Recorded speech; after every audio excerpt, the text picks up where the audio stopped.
Another episode of the Tuna Gear podcast. I'm Andy. I'm Danny. And we have Dr. Dan Osmond with us in the building. Yeah. Fly fishing guru. Trout Jesus. Fish conservation scientist, would you say? Or doctor? Which one do you roll with? Either of those fit, yeah. Either of those fit? Yeah. As we were speaking about just now, you do all sorts of fishing, don't you? It's not just the fly fishing that floats your boat. You try to do all of it. Yeah. But you have a passion for this conservation side of it, our waterways and stuff like that. So we're going to have a dive into all of that and try and get you ranting, because Danny said, I've got to get you ranting about I've got to get you ranting about some stuff. So let's start with fishing. Yeah. What is your go-to if it was just, I'm going out fishing today, where would you start? My bread and butter is probably brown trout fishing. Is sort of, what I do most of the time. Season opens in 2 days down here, so I'm very excited. Sort of Prepped. every year I sort of, inevitably, it comes around March the 15th and the river will be in flood. Yeah, absolutely. And, you won't be able to get out in the water. But this year, and I was like, trying to temper expectations, like don't get too excited. The rain's lots of kicked other off stuff. a little bit off. And the river is looking absolutely sparkling, and like the olives are hatching, and it's like really G'd up now. So, yeah. So that's sort of the bread and butter, and that's what I'm sort of excited for. Where are you going up today? Well, that'd be telling now, wouldn't it? One of Dan's top secret holes. No, I'll probably be just fishing on the local, trying to cover a lot of water and get to see how it's changed over the winter. Yeah. Are you fishing like lower stretches, higher stretches? You trying to get up onto the moors in the smaller water courses? Would you like the big open expanses of it, or it just wherever floats? Bit of it all, yeah. I mean, I spent more time on lower rivers last year. Joined a club which helped me get out on one of the local rivers on the lower water a bit more, which is nice, and tend to get a lower density but better average stamp of fish and slightly more tricky fish. But come sort of summer, when a lot of terrestrial insects are on the water, it's nice to get up in the pokey little stuff. And some of our urban rivers, is where really I started fly fishing, that you can get really affordable or free fishing. Okay, there might be trolleys about, there might be, some slightly gross CSOs going into the water. CSOs? Combined sewer overflows. Right, okay. So you're, nice Turds. water company gifts. Yeah.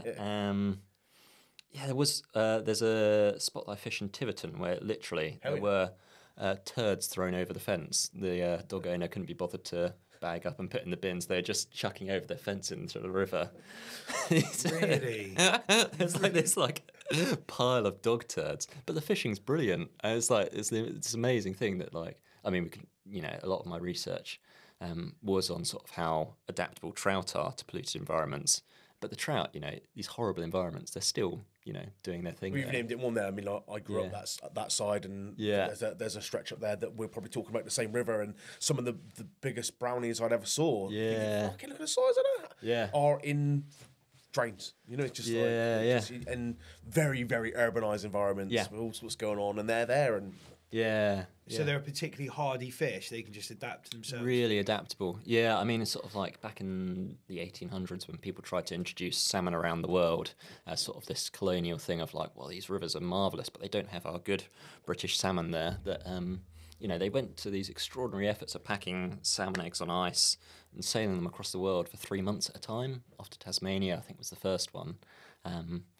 And the salmon didn't take because they're so they've got quite a narrow life history strategy. They go out to sea, they have to go to certain areas and then they come back. But the trout, because they can survive in really nutrient poor rivers, really nutrient rich rivers, they can go out to sea, they can stay in rivers, they can live in lakes. They're so adaptable that, you give them a half decent chance and they'll find a niche to survive in. No way. We learned a little bit on the last. Gerald, right? Gerald won't have gone out by the time. I would have gone out by the time we do this. It would, yeah. Yeah, we just had a fly fishing guide on that. Yeah. Stuff. And I'd thought that trout were just sitting in pools and didn't really go anywhere. And he was like, no, they do migrate. They move up here, they move around this stretch. We scratched a potential itch with Andy with that. I want to go and have a crack at it. Oh, yeah? Yeah, it's one of those things. I had a go on a still lake when I was about 12 or 13. Yeah. Caught a trout. I just thought fly fishing was 10 and 2. Yeah. And he was just chucking a bit of line out there. Turns out I was completely wrong, and it's a whole art form. Just even the casting side of it seems like a rabbit hole you can go down, let alone all the different ways of tungsten weighted this. And what's those things like mackerel feathers? What do they call it? Euro? Teams of 3 and teams of 2. Yeah. Didn't even know that was a thing. Yeah. But I learned a whole bunch off that podcast, and I was like, that real small stretch of water is the sort of thing that really interests me. Like I grew up in the country, going up those little streams as a kid. I was always trying to find sticklebacks and these sorts of things, and trying to find those smaller waters in that, doing that sort of it. I've done a lot of urban fishing with the carp stuff. Spent a lot of time in Europe fishing in around cities and stuff like that. So I've done that. I'd want to go right into the backwaters of nowhere on some bits of stretches, which, you know, you might see the odd dog walker on, but you're not going to see so many guys fishing that. I'd rather catch something like that sort of size from the middle of nowhere than something quite big down in an urban area. I can see me migrating across to doing that at a later date. But yeah, definitely. I was looking at these pictures going, that's a bit of me, that is. Yeah. It's beautiful and wild, you know, it doesn't matter how big it is. And it was a game that I used to play, particularly when I lived down in Cornwall and there weren't those big rivers. It was sort of a lot of small coastal streams, which are maybe 5 to 10 kilometres long at most. Yeah. And you'd go right in these pokey little spots and play the game of, trout there, will there be trout there? And inevitably there always are. It's just whether you can get like a bow and arrow cast in and between the bushes. And but yeah, they're amazing. They do. I think it's something like 80% of our rivers in England and Wales that have trout in them. So they're really well distributed. Yeah, it's not just sort of those perfect gin clear chalk streams and that kind of stuff. Is that a natural thing that they've always been there? Is that a stocking program that's gone on over the years and they've just sort of expanded with that, or that we just always had them? Just natural colonisation. I mean, it would have been after the last ice age that in the southwest of England it was probably free of ice around where we are here. So they probably would have hung around then, and then as the glaciers retreated and rivers opened up, and you can see this in the genetics of the fish, sort of those source populations, that they've sort of moved up the country from, you know, you have these fish that go out to sea. Most of the time they go back to the right river, but not always. And then those ones which go to a river next door as it just opens up from ice, you know, they then colonise it and colonise and colonise. And that's how sort of trout have got so widely distributed. The only thing which really limits them is if there's barriers to migration, so like big weirs and stuff that they can't jump up over, or, you know, really horrendous pollution. And pollution's becoming a worse and worse thing all the time, isn't it? It is and it isn't. I mean, sort of like the industrial pollution, like a lot of the mining and that side of stuff has cleaned up. And you can see some of the best trout rivers in the UK are the South Wales rivers, which 40 years ago wouldn't have had anything living in them. You know, they're running black with coal. But now people travel, myself included, a long way to fish these rivers because they've got such extraordinary fly life and really good trout surviving and living in them. But then a lot of sort of these other pollutants, you know, the sewer overflows and agriculture, particularly in this part of the world, is becoming more and more of an issue as our land use, as our population, all of this gets more and more intensified.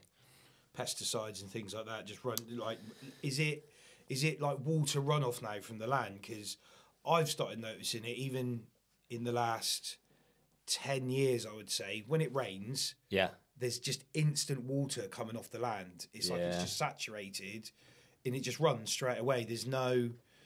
Within like an hour, it's just pumping. It's coming straight off the hills and it's just pumping straight down the roads. Whereas I don't know if I was more blind to it before, you're just not looking at those things, but all of a sudden it just seems as soon as it rains, it's just pumping off of everywhere. And I don't know if that's I don't know enough about it. If it's a saturation thing. Those issues are getting worse, particularly where you have heavy grazing and when you have heavy machinery on the land, it really compacts the soil. So rather than water infiltrating the soils and going down, it's running off the top. And then taking a lot of that topsoil with it.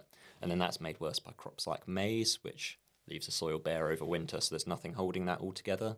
And so it just washes out. But it has such a massive effect on that. I mean, we can correlate that right to even my bass fishing. I mean, the local the estuary, the last 2 years, it's only got to get a whiff of wind and that lower estuary is chocolate orange brown with sediment that comes down with those floods on those upper reaches, and you scoop your hand in, and there's freshwater detritus in the mud. Yeah, that I grew up fishing that was never there. It was always gin clear unless it was rough. Now we've only got a little bit of breath of wind on it, and the whole thing's blood orange. That's interesting. And it can be clear about 2 miles up in there, and it's all you looking at. You scoop that mud up when you're bassing. That the crabbers have commented on it. You scoop it up, and it's all freshwater leaves. Yeah, it's all detritus that's washed down and mud. And fascinating. And it's that has changed. Yeah, that's definitely changed. And I guess you'll know that with obviously sediment over stone up the rivers for the rents and the spawning aspects of that wash of agriculture.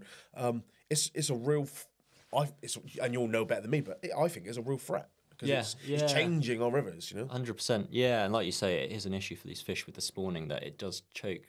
It chokes because they need these gravels with water flowing through them to lay their eggs in and for their juveniles to develop. But it chokes out all the insect life as well, and it really restricts what's in those rivers.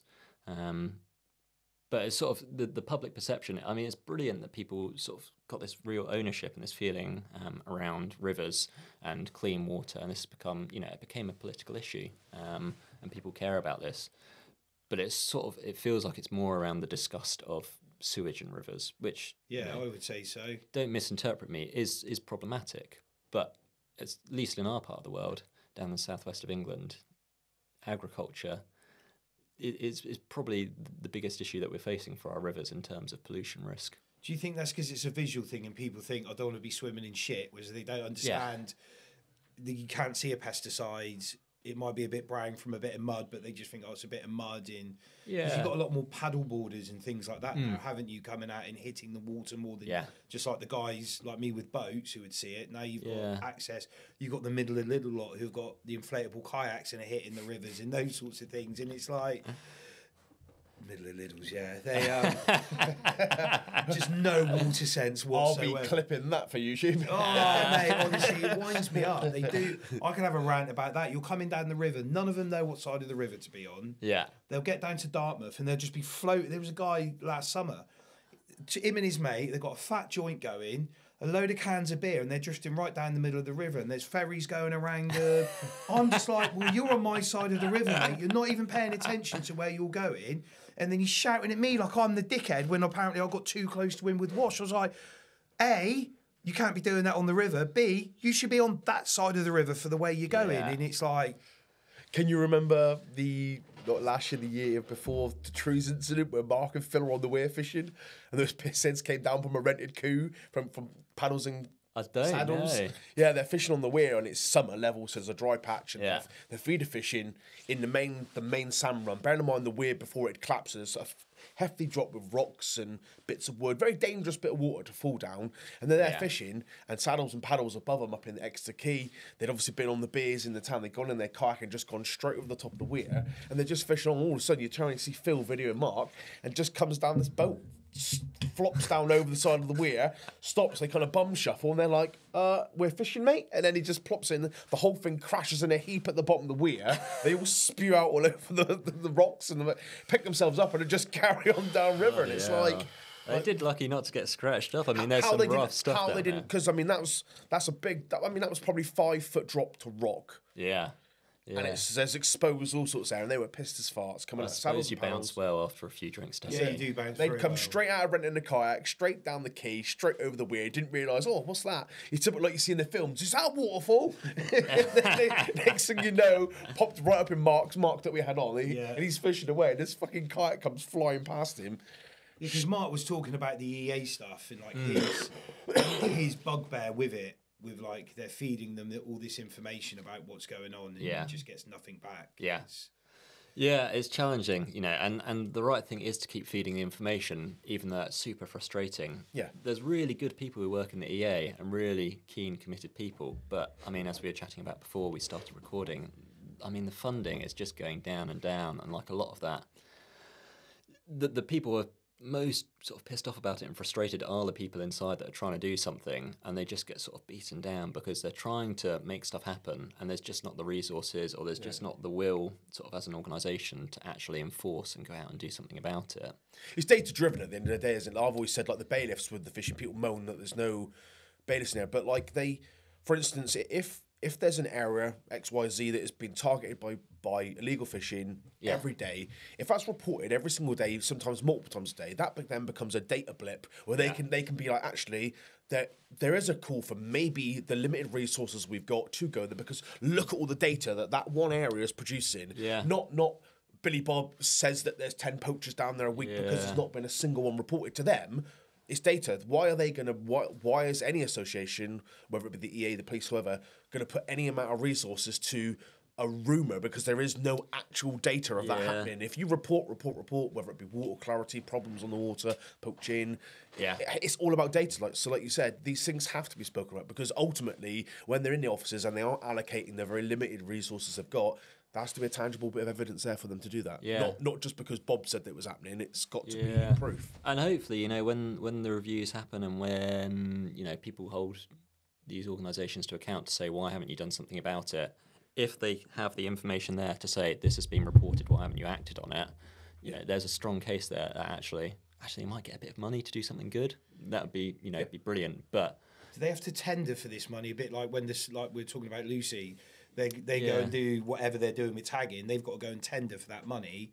Is it the same, or do they just get a set budget every year and that's what you got to work with? I'm not 100%. My understanding is they get a set budget from the government that, as a DEFRA organisation, they get a budget that's decided by who knows who, bigwigs, and then it's down to the people within that organisation to work out how they're going to distribute those funds and decide which projects are most worthwhile and going to be most helpful to do with those funds. But I mean, it's like on one of the rivers that I work on the Tamar, which is the border between Devon and Cornwall, they've been doing this amazing monitoring program for years and years and years, and it looks like that monitoring is going to get cut. And it's this incredible data source that we've had going for years, but it's just, money's tight. It's hard to get justification to do this stuff. You've got councils going bust all over the country, or bankrupt as they are now. There's not enough money. They can only keep squeezing the British taxpayer by so much. And when they want to send 4 billion a year to whatever country it is to go and do this, that's when we were talking earlier about, warming periods in the earth and global warming and that sort of stuff. I don't understand why, if there's 4 billion to send to this country, but our waters are in a right old state, why are we funding something over there when a fraction of that money could probably fix and drive to much cleaner water for us? Because at the end of the day, I'm guessing a lot of that water's a scarce source on this planet, and we drink the stuff. So a lot of that stuff that's coming out of those waters is going through processing plants for us to drink. Yeah, and our climate projections in this part of the world is that we're going to get, we think of the southwest as a wet area, and we will get more intense rainfall, but we'll also get more drought periods. And so, we're looking at, we've not had any new reservoirs for a long time. They're problematic for our rivers in terms of what they do for water conveyance, but water security. Conveyance. So, natural patterns in the river that fish like, you get rain, the river comes up, that allows fish to come up and down the river, and it also moves the gravel and the substrate down along the river. If you put a dam in the headwaters of the river, it stops those gravels coming down. It means that you don't get these flashy spate periods in the river, or a lot of water has to come up to top up that dam until something will spill over. It means that when water's coming over, it might be hot, it might be nutrient rich, not have the right water quality in it. There's all these sort of different, depending on how it's designed, different parameters, but essentially it messes up the natural cycling of the river. But sort of the point with that is that actually, our water security in this part of the world isn't brilliant. We will be facing more droughts. And if population is increasing in this part of the world, more people using water. I mean, for us, the problem is that people come down to this part of the world when water is most scarce in the summer. And then, that's when the population of the southwest is at its highest, because people, rightly so, coming down and enjoying holiday and all this kind of stuff. So it is a real issue for us down here, trying to work out water security and how that fits with environmental and what's happening in our rivers. How many people are working on things like this, like you? Is it a very small team of people, or are there different organisations all working together? Yeah, so I work for the West Country Rivers Trust, which is an environmental charity. So we don't, we're not sort of beholden to government in the same way that Environment Agency would be. So we operate in that sphere. essentially trying to do things which help out rivers for fish and people and wildlife and all other things that depend on rivers. Then you've got the Environment Agency, you've got Natural England, which will come at it from sort of an environmental legislation perspective and that side of stuff, and other sort of environmental organisations involved within that. But I mean, historically, so one of the folks at Natural England that I work with on doing some work up on Exmoor, trying to get trees in the catchment to improve the river habitat up there. There used to be 8 people that did his job. Now it's just him covering that one area. So there is still a good group of people about, but it's getting squeezed and squeezed. So they're wanting to put trees in. Yeah, so that was me. Did a bit of tree planting up there. Because that's all I see out of my travels. With my pike fishing, perch fishing. I mean, I go to the areas now where they've cut every ounce of tree life away from the riverbanks, and to get rid of any choke points, just get it out when it floods. And I just, it's heartbreaking. Do you think that's a maintenance thing with the council as well? It's easier to cut it down than have it keep going out and fixing it. Yeah, I mean, I think that was what happened potentially on the River Tone, wasn't it? Yeah, they massacred that, and that was heartbreaking to see it. Did a hatchet job chopping all of that back. I mean, so we do a bit of tree works around trying to open up daylight in particular areas of river. Of course, yeah. And where you get daylight on the river, it then means that plants will grow in the river. That's good for habitat for fish, but it's getting the right balance. You get more wind on the water as well, don't you? Is that an aeration thing with it? I've not thought about that, actually. So they did it at on Racks. On lakes. It's a big thing. So they did it at Racks. They went in, and I turned up, and they're hacking all the trees out of my favourite corner. I was like, what are you doing? We need to get more air on. We're trying to get more. And that helps the circulation of the water. Yeah, circulation of the pond move and all that sort of stuff. So... Oh, it's fascinating, yeah. Oh, there you go. See, I brought something to the party. There we go. Yeah. That's why they did it. Yeah. It was a work party, so I don't really know if it was, but that was their excuse for cutting the trees out. Yeah. We want to get I've with Exeter Club, we've done that many times where we've opened up sections to purely allow more air to be blown into the still waters. Yeah. Not so much the canals and stuff, but I mean, I know on what we're just talking about, for me, when I spoke to officials of the EA, was because it was creating choke points and roots and tone. But I just, you walk to an area that look what they did on the Lower X just below Salmon Pool when they ripped all that out. That went from being a very hidden gem to now completely out in the open. Yeah. And it was a bit like, I remember still on that bridge being a bit emotional, thinking, fucking hell, what have they done to? It's your little, like you said, Rackers was your little safe spot, your little cool, and you walk down there, and all of a sudden your favourite trees and your favourite haunts, and you've gone down and the whole lot's ripped out for the sake of, or it's just to get rid of the flood. I used to watch the woodpeckers up in there. Yeah. And even for a colour of a woodpecker, they're really hard to find in the trees. And I'd be fishing away in the corner with been dinos. Next thing, those trees are gone. Yeah. The woodpeckers weren't there, It was like, Yeah. I mean, it's sort of, it is this thinning of life that, we've lost 70% of biomass over the last 50 years. And it's just a few percent every year, but when more and more. You say biomass, as in...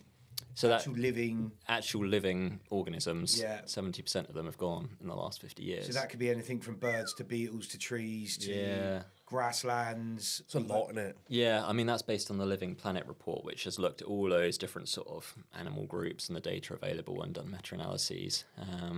But, the worst affected group is migratory fish. And this is where all these issues come in. We've said that before, haven't we, on previous podcasts.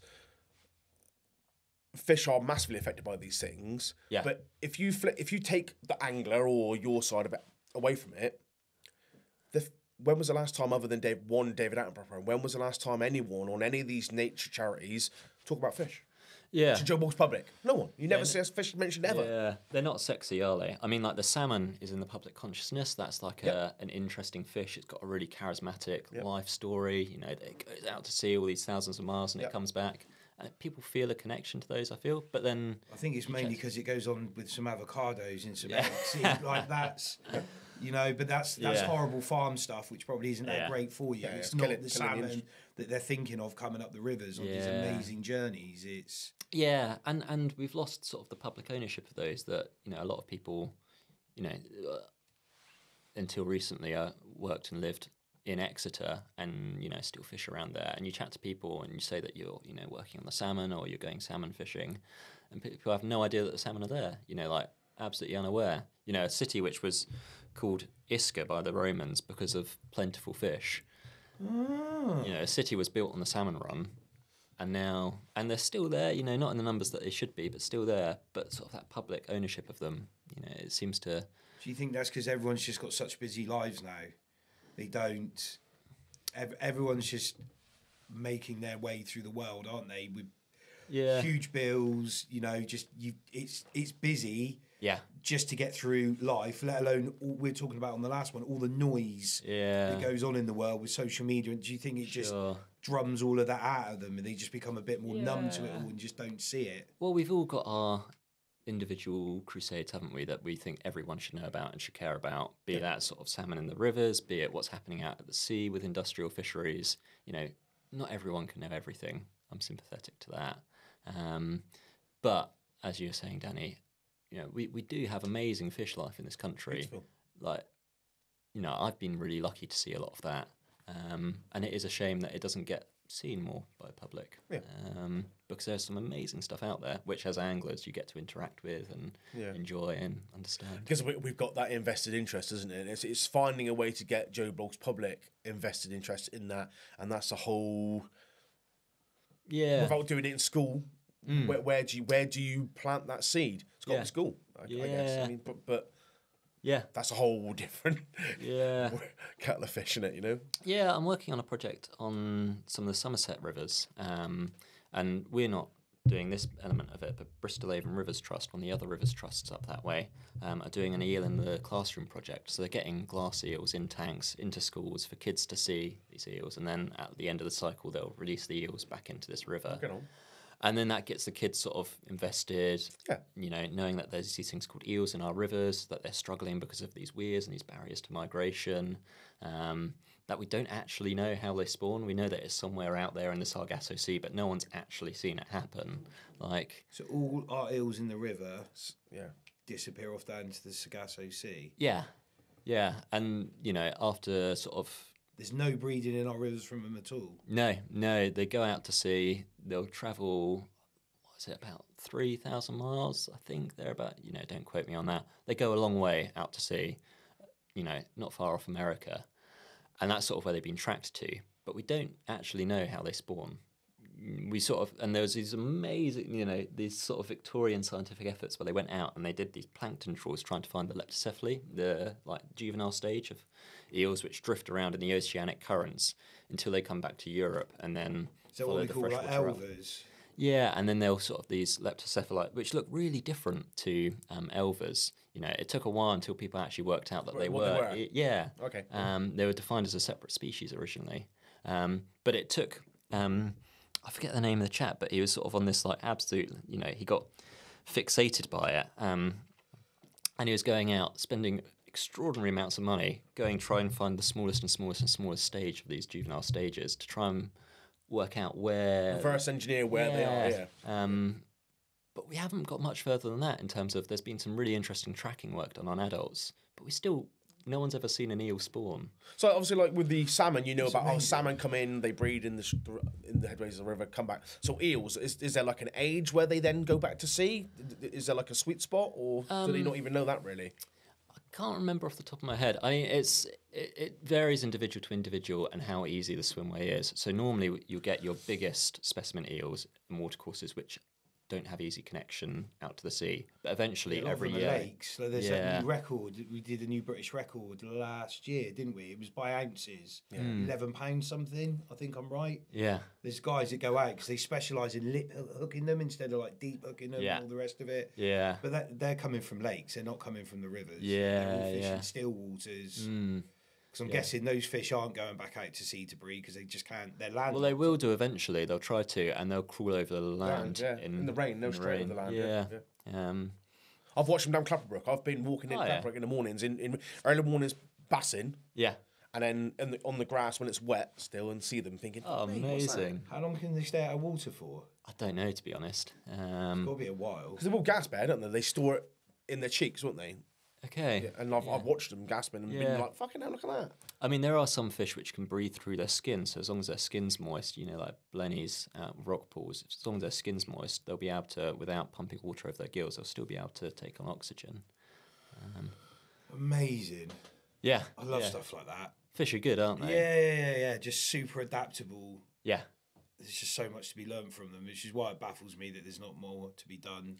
Oh, there's loads to be done. Well, I think if we could step back, like say, getting that public interest in, as if we said about it with Gerald and about like obviously like just like pond dipping, like when we were kids, I remember stone lunches, miller's thumbs, minnows, what sort of baby dace. Now, obviously, you'll be able to correlate to this, obviously, with your line of work, but with what's been happening with water quality and water extraction and all the other bits, I haven't pond dipped for years. I mean, I know people that do a little bit with their kids, and Florence would rather go fishing than pond dipping, So what are our waterways like that? I mean, I know the bug life's taken a bit of a hit, but are things like stone loaches and...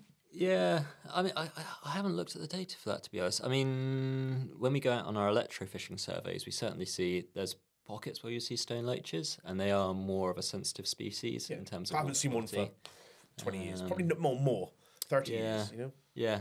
Still good numbers up on some of the tributaries of the Exe, which is nice to see. Lomond, we used to find them at the Lomond, Yeah. But they struggle with when it gets that stuff we were talking about with the silt and the deoxygenation. That will really affect them then. They struggle with that. Oh, yeah. It's crazy, isn't it? So you were talking about doing LRF fishing as well? Yeah. Because so you were talking about like the blennies and the gobies and that sort of stuff. Yeah. Where did the LRF come from you? Was it just like a quick travel thing so you could just get out and do a bit of fishing? Or did you want to work your way through all those tiny little species and see what were there and hiding in the walls and... Admittedly, I'm not much of a species hunter, so I'm a bit of a fraud here. Don't worry, so am I. I wouldn't worry about it. It came from doing light lure fishing in rivers.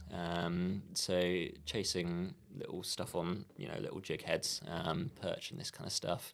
And then I had that gear that you can then, throw out the same stuff in the sea.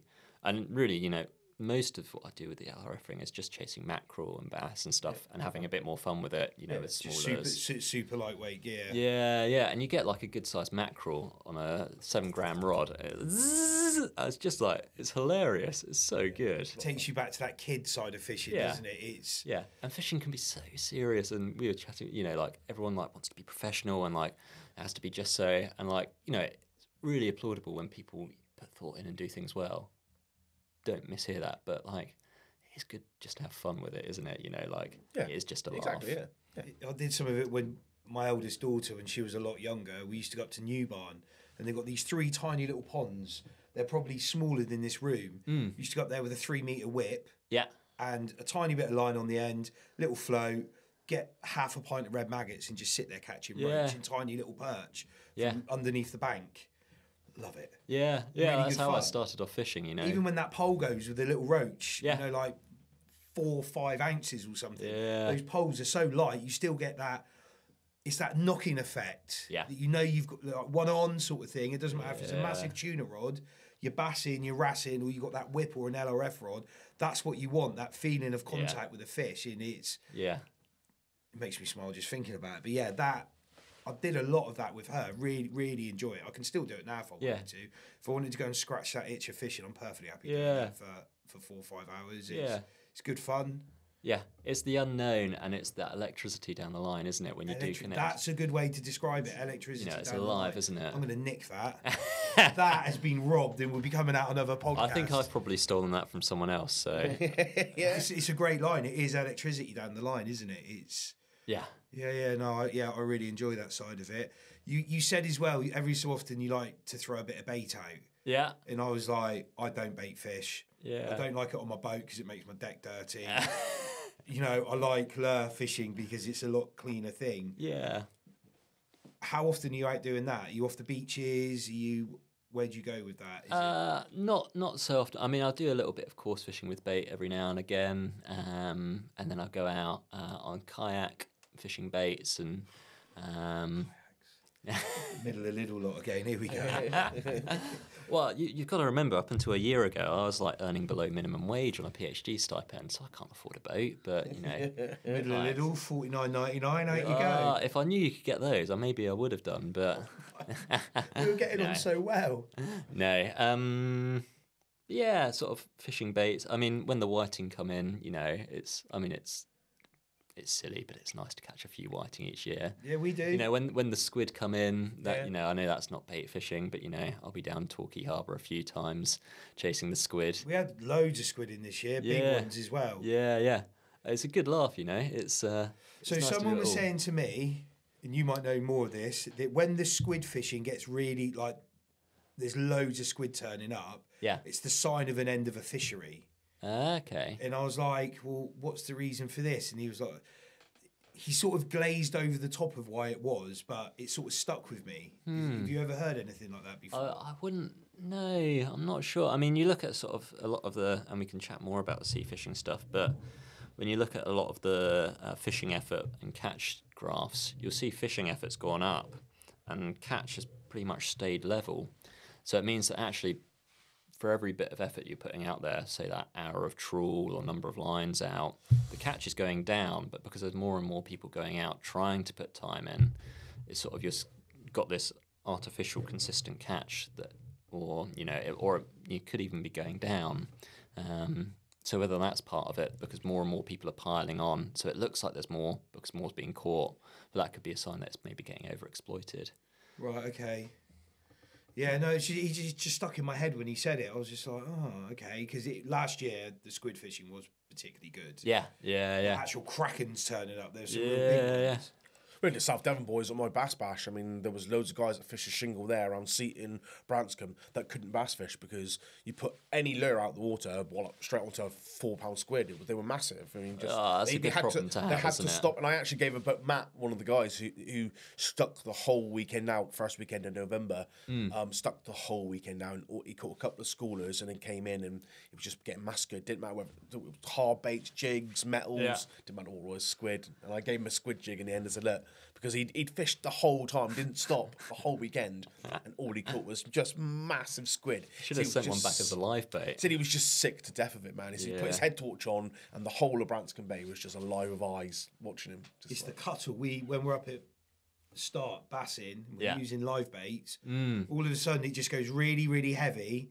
Yeah. Oh, it's a cuttle. And then a And bite you behind the slowly head. bring it up. Yeah, it's got no. Yeah, your live bait's dead. It's got no eyeballs left in it. Yeah. Yeah, and they just come in, and you just like, oh, here we go.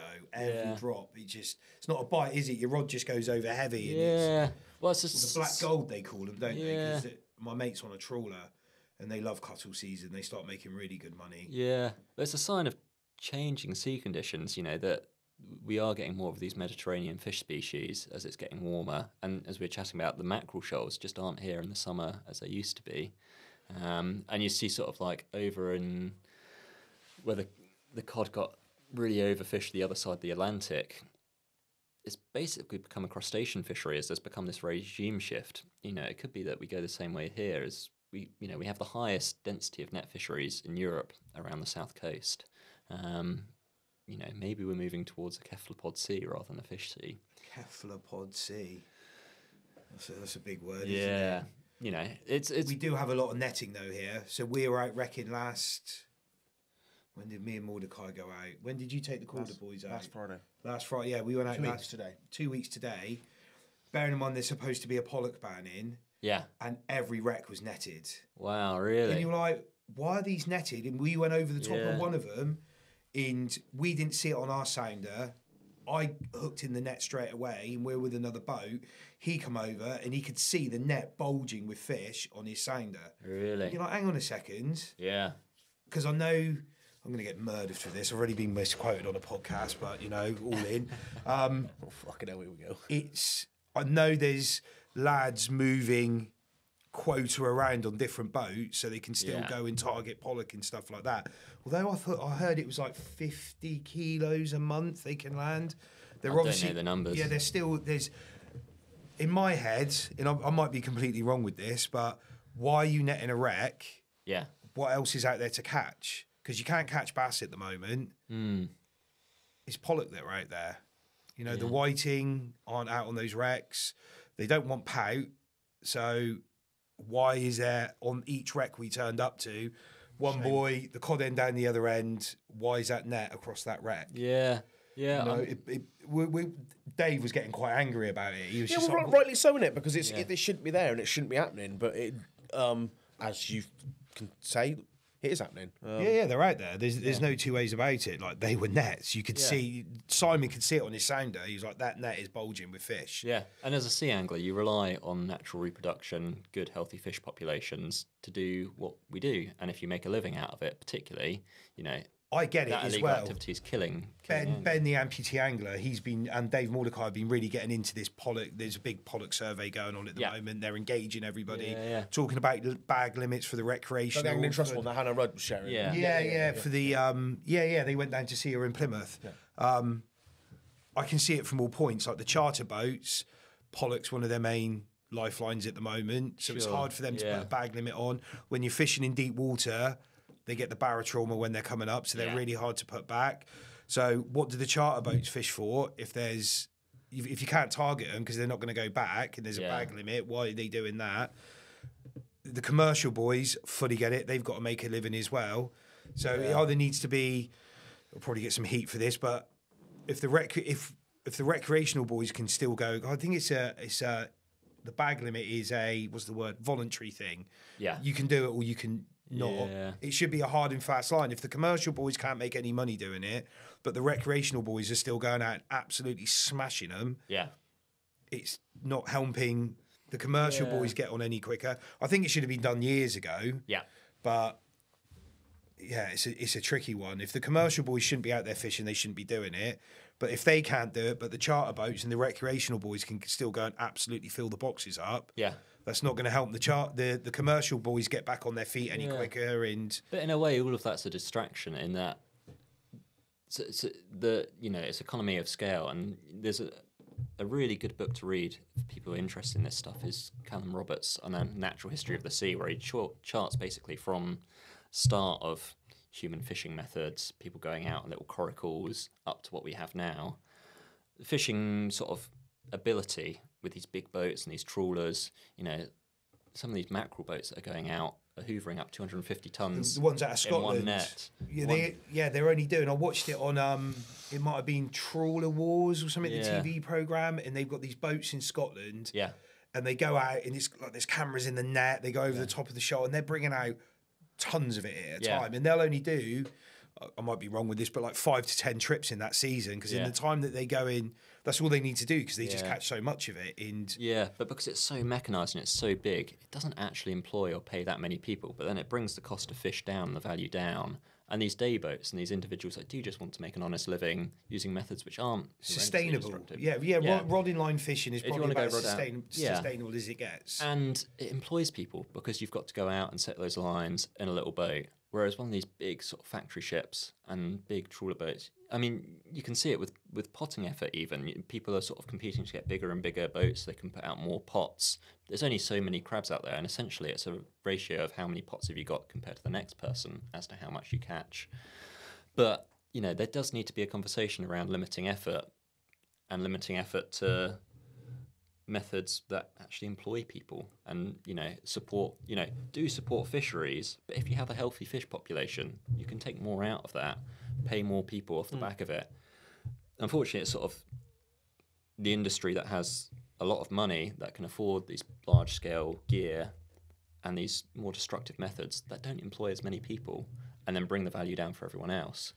I'm guessing they have more money to be able to employ people who can lobby government to weigh things against their argument versus another argument. Yeah, I mean, sort of when the recommendation came out, independent recommendation that there should be no pollock caught in the English Channel this year, because the stock is in that much of a state. This is the second year, because it came out last year, didn't it? Yeah. How long is it going on for? I don't know enough about it. Dave Mordecai would be the man to get on about that. But then, the amount of lobbying that goes to government to say, oh, you're going to, ruin jobs, you're going to ruin... But if you crash the population, and this is what happened over in cod the other side of the Atlantic, there are no fish left. The population you're can crash go it either way. So and then there will be no jobs. So either you do something sensible now, and you can support more people in the future, and have healthy functioning ecosystems, which would be nice. Or you can sort of make some quick cash now, continue to plunder it, and then it's going to be gone for the next generation. And that's theft, straight up. Yeah. No, you're right.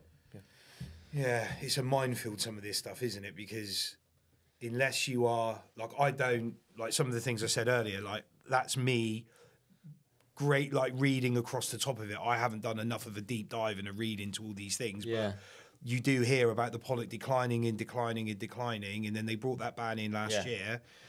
And like Joe Lynch, who's come on the podcast, that heavily affected him. He's a rod in line angler out of Plymouth, and he would go out to fill the boat up on pollock. Yeah.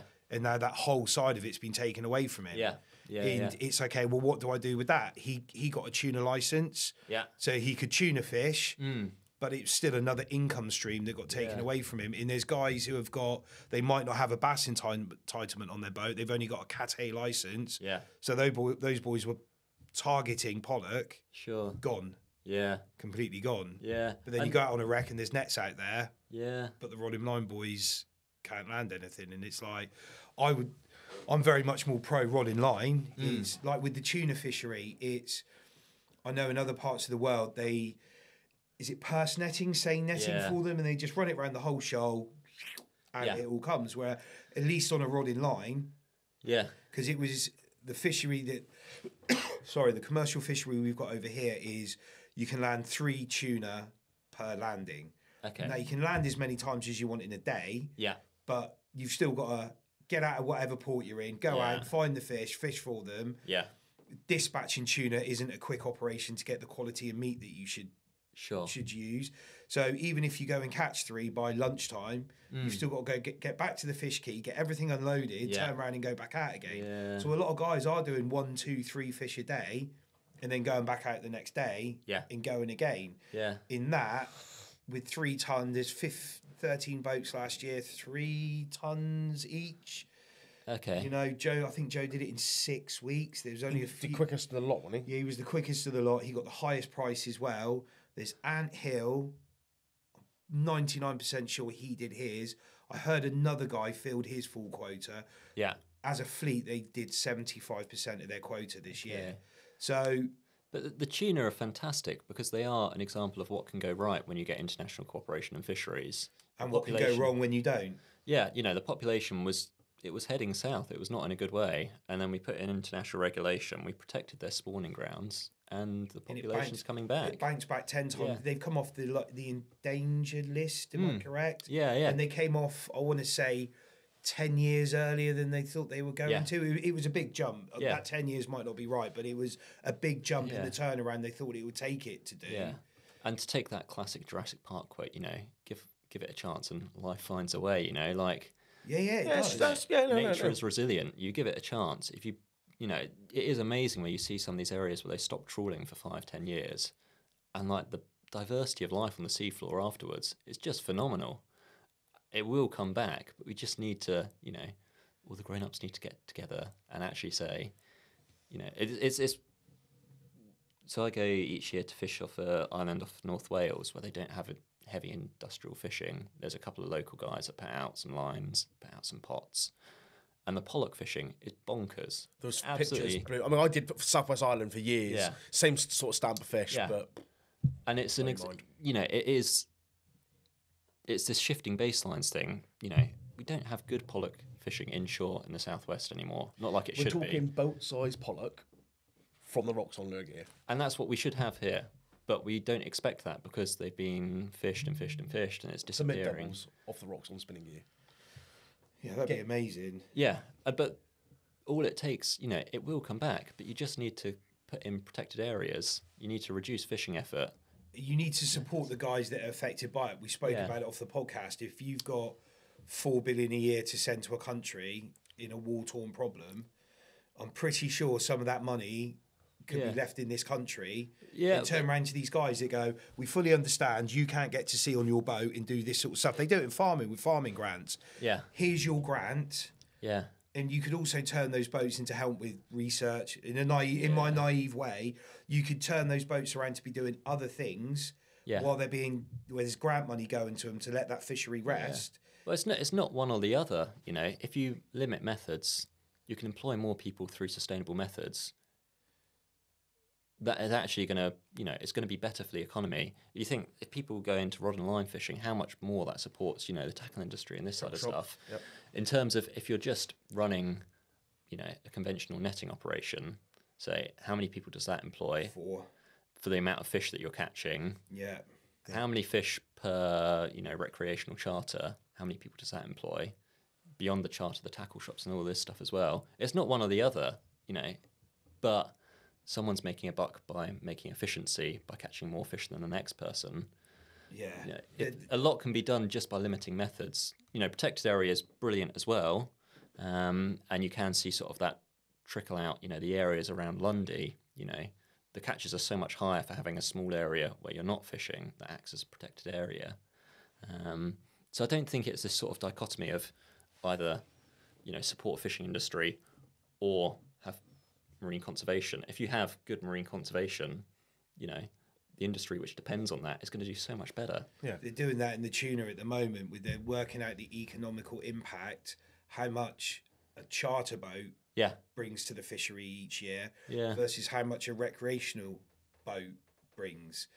And I was talking to somebody about this last night who's sort of working on some of this, and they gave a number for the commercial, for the charter side, and he put this number out and he's like, I think it's quite high. And I was like, when you probably work it out, if you said circa that much, I'd have completely agreed with you, because they've given like one figure on it. Sure. It sounds a bit more hit and miss. If you said circa that number, I'd have completely agreed with you. But then they said how much the recreational fishery, it was quite a low number. And I was like, I think that number's more than they really think about, because some of the stuff they're looking at is how much, because the tuna fishing is mainly Devon and Cornwall. There are it's opening up in Dover now, and there's stuff over on the north coast. Sure. But the hub of it is really Devon and Cornwall. Yeah. These guys are now used to go to Mexico and places like that. Yeah, they're travelling here. Yeah. Even they're filling their car up with fuel in a Devon garage or a Yeah. Cornwall garage instead of it being up there. They're using Stuff the like corner the shops. garage, They're yeah, using the tackle shops. Yeah. They're using an Airbnb or a hotel. Yeah. Or they're using a takeaway, or they're paying the charter boat for the day. Then after they get off, they all go for a few beers and a food, and they all The local, talk the about local taxi companies. Yeah, they've got a 7-seat going into town. They've had a curry. They've had So there's a lot that can be upticked from it. And if we had this amazing recreational, if the pollock fishery could be as amazing as it was, there's going to be guys that are going to put their boat on the trailer for the weekend to come down here and do those sorts of things as well. Yeah, it's a hard one. Yeah. And I don't think it's something that's going to be fixed particularly quickly. But it could be. It could be. Like we were talking about it, again, when we were off air, I was like, if I used to look at something and here was my camp. Yeah. And I was in my own little echo chamber with it. Yeah. And it was what I thought was right. Whereas now I hear about it, we'll take the pollock, and I'll go, okay, what are these guys saying over here? And you go and listen to what they've got to say, and you go and listen to what they've got to say. Yeah. And you will find that 85 to 90% of the time, you're all actually sort of fighting for the same sort of cause, and you will find some middle ground on all of this. But it's then aligning everybody to move forward and go, come on, let's all work together on it and try and bring it all back. Yeah. Do you think, we were talking about, again, earlier with, like sea temperatures going up. Yeah. Do you think that affects the pollock? Because they are more of a cold water fish, aren't they? They are, yeah. Do you think some of this could be they're trying to find different places because the mackerel are turning up at a different time now? Yeah. Do you think this could be some of the effects as well as the fishing side of it? Or have they not done enough? I don't. I mean, I'm sure the work is out there. I don't know that much about pollock on that question, but I know. So I do a lot of work on salmon populations, and that's a real risk for them as well. That we are sort of towards the southern limit of where Atlantic salmon live.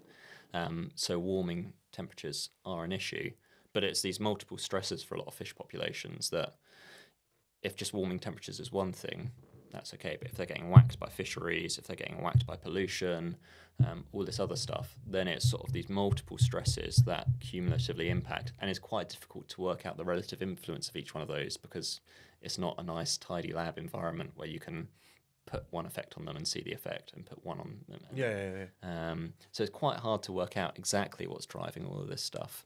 But I mean, the case for pollock, I think, is really strong in terms of fishing pressure. What has done to decline them, and then you can see localized marks where there isn't that fishing pressure. You know, like Lundy, and this island in Wales where I was just silly. I was just going to say that. Yeah, I was just silly. Phenomenal pollock fishing. Yeah. If you know where to look, you know what I mean. Yeah, But it's there because they're not fish law. Yeah. And that's probably topography. It's hot. That is a minefield around some of that, you know. But that's also probably why it's not netted, because it's it'll rip up the gear. Yeah, they can't do too much on it because it's a minefield, you know. So, but there's a lot of wrecks off the city. Hell of a place, isn't there? Yeah, hell of a place. I'm not seeing, you know, those sorts of those when I'm over there. I'm not doing enough to be able to scale it though. But there's not. It's damn good pollock fishing off the rocks. Yeah. Like really, really good fish. And it's a better stamp of fish than I would catch up here. Yeah. It's not the sort of stuff you were talking about, but it is still a hefty Yeah. lure fishing city. You see what in Tom Barron, what they're doing when they're going down there. Oh, it's wicked. You can't. I mean, I remember. Yeah, off the airport, they're banging metals out, Yeah. getting smoked by pollock on 9-foot jigging rods, and being like, Amazing. "What the fucking hell's going on here?" And they're all. I mean, I spent years going to Southern Ireland, Southwest Ireland, fishing for pollock. I've had pollock over 14 pound off the shore on spinning rods, and these things I can do nothing with. Just, I mean, it was my wife Charlotte. She caught a good pollock last year when we were out on holiday, and it was just brilliant because it took her. You know, it was on the kelpie ledge right at her feet, and sort of just lifting the jig by it, and it whacked her, and on a short line, this rod hooped over, and I mean, just fishing like 40-gram spinning rods. Yeah. And you know, she does fish a bit, but it's just brilliant because there's nothing you can do, and she's like, "What do I do?" And I'm like, because people, I don't know. Yeah, it's a tough one because they are.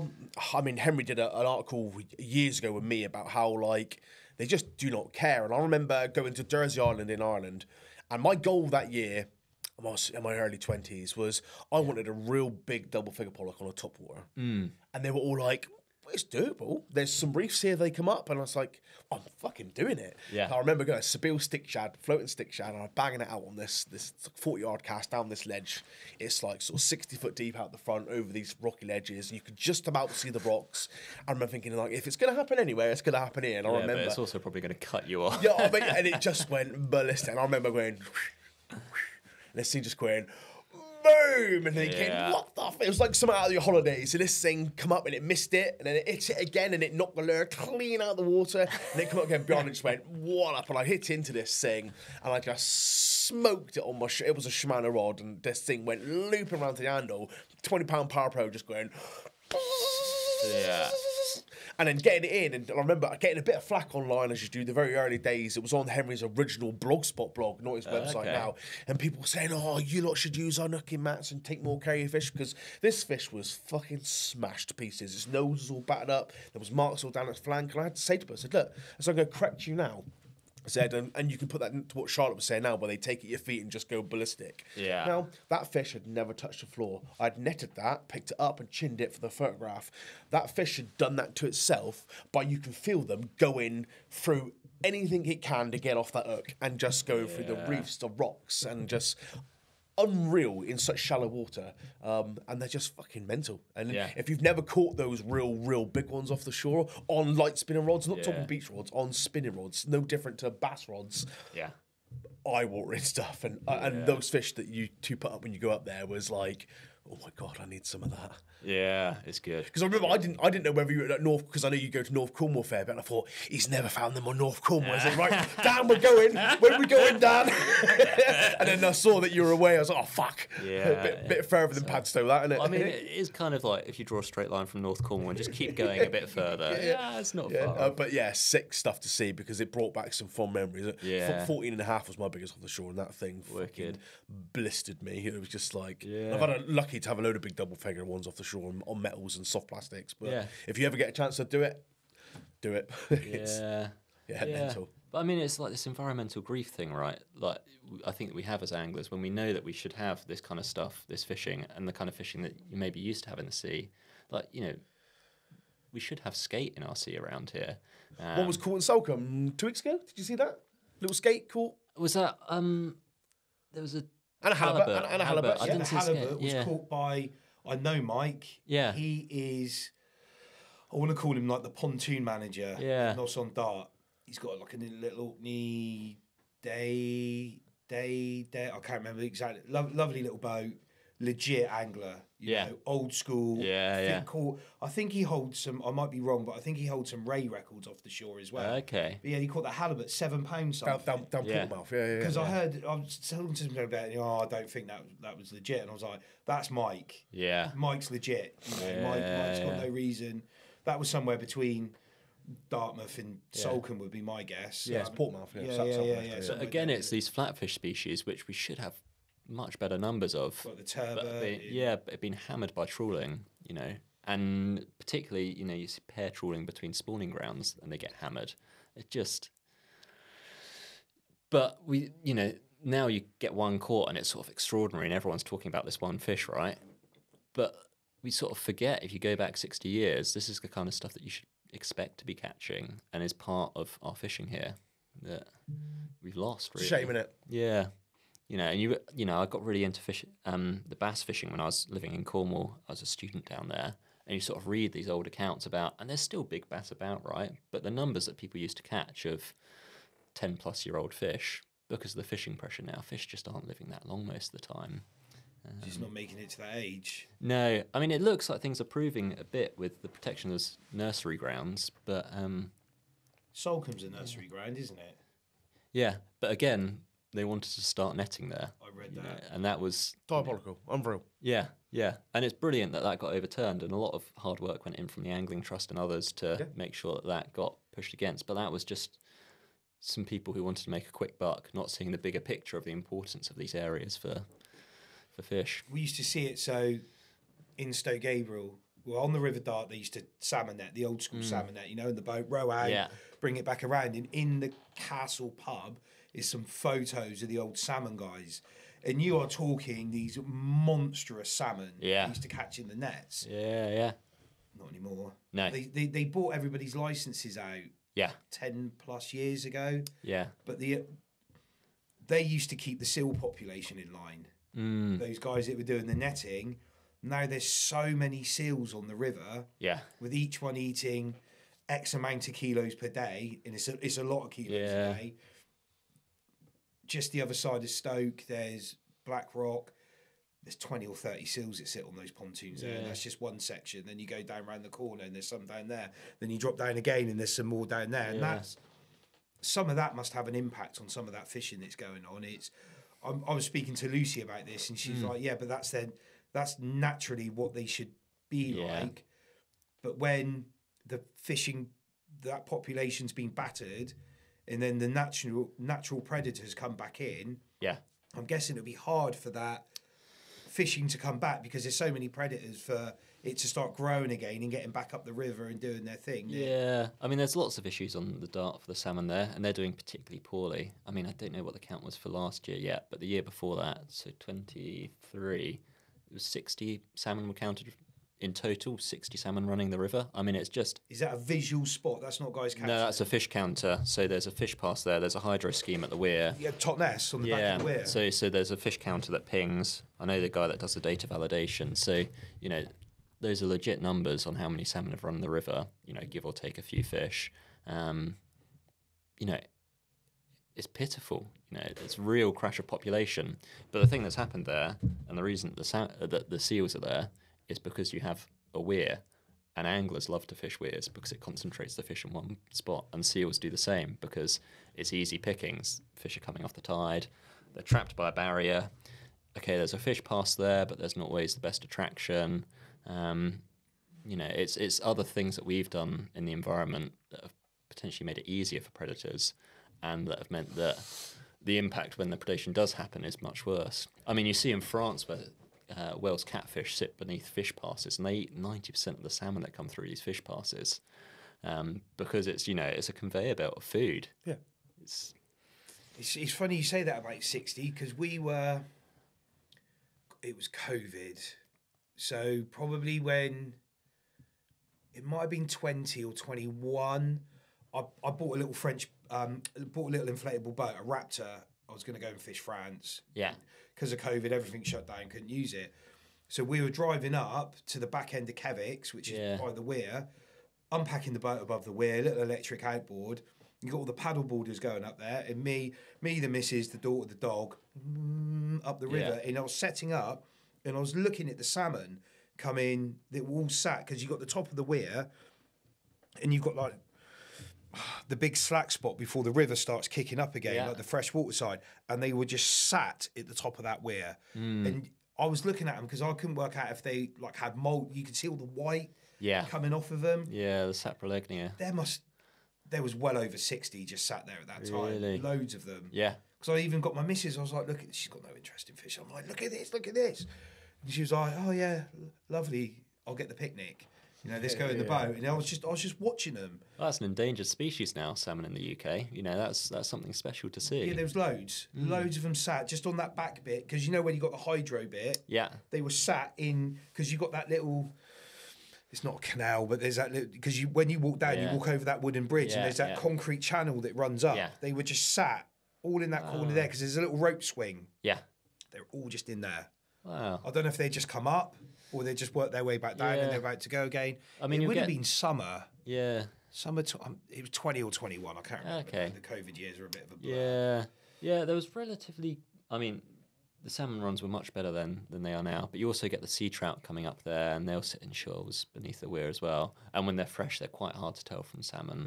They're really black, I was looking at. You know, I could see the bits of white all over them. Yeah. And I was like, I don't know if that's where they've been beaten up or if they were, I don't know. I know nothing about salmon. But I mean, so that disease issue can be worse where you've got poor water quality, but particularly if they've been bashing themselves up trying to jump weirs. That's what I was thinking. And then that they got opens to them the up top to of the weir. They were sores just sort of sat there resting after they've been. But I didn't know if they'd been up all the river because it gets quite shallow before you get to Buckfast. Yeah. There's some real shallow parts because even in the little boat, I'm lifting the outboard up, going over the side, dragging it all the way. You're in water like that deep. And it's, Well, I mean, the best spawning is right up high on the moor, sort of around Two Bridges, up sort of the... It's a long way to go against the flow. Yeah, they've got a fair old journey to make. And even opposite the two... What's the pub just before the A38 at Buckfast on the right-hand side? I know the one you mean. Whatever it's called. But there's the weir there because you see the kayakers going over it.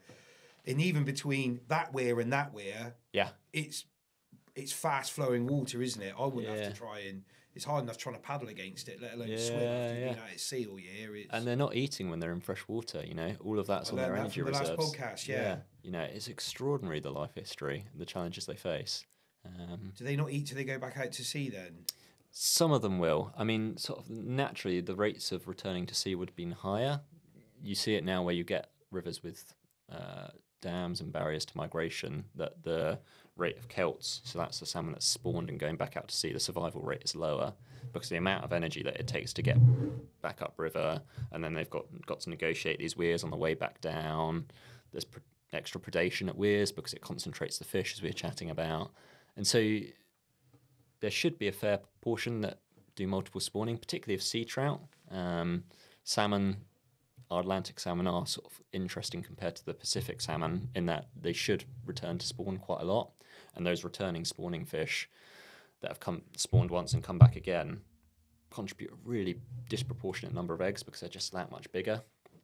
But that's one of the issues, is that we're not seeing these repeat spawners in the numbers that we're used to.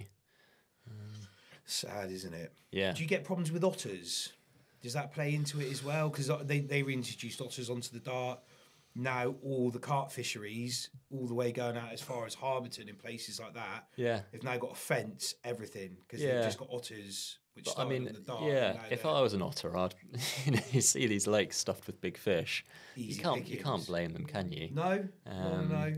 Well, I can, but I can't. At the same time, I get it. I do understand it. But it's natural predator-prey interactions that, you know, if fish populations go down, where there's not a stocking situation, then the predator numbers are going to go down because there's not enough food to support them. And otters are territorial, so they'll control each other's numbers. But they restocked them onto the Dart, didn't they? There was no otters in the Dart. It was in the very early 90s. We'd only just moved there. Okay. And they put otters back on there. Yeah. And now they've bred.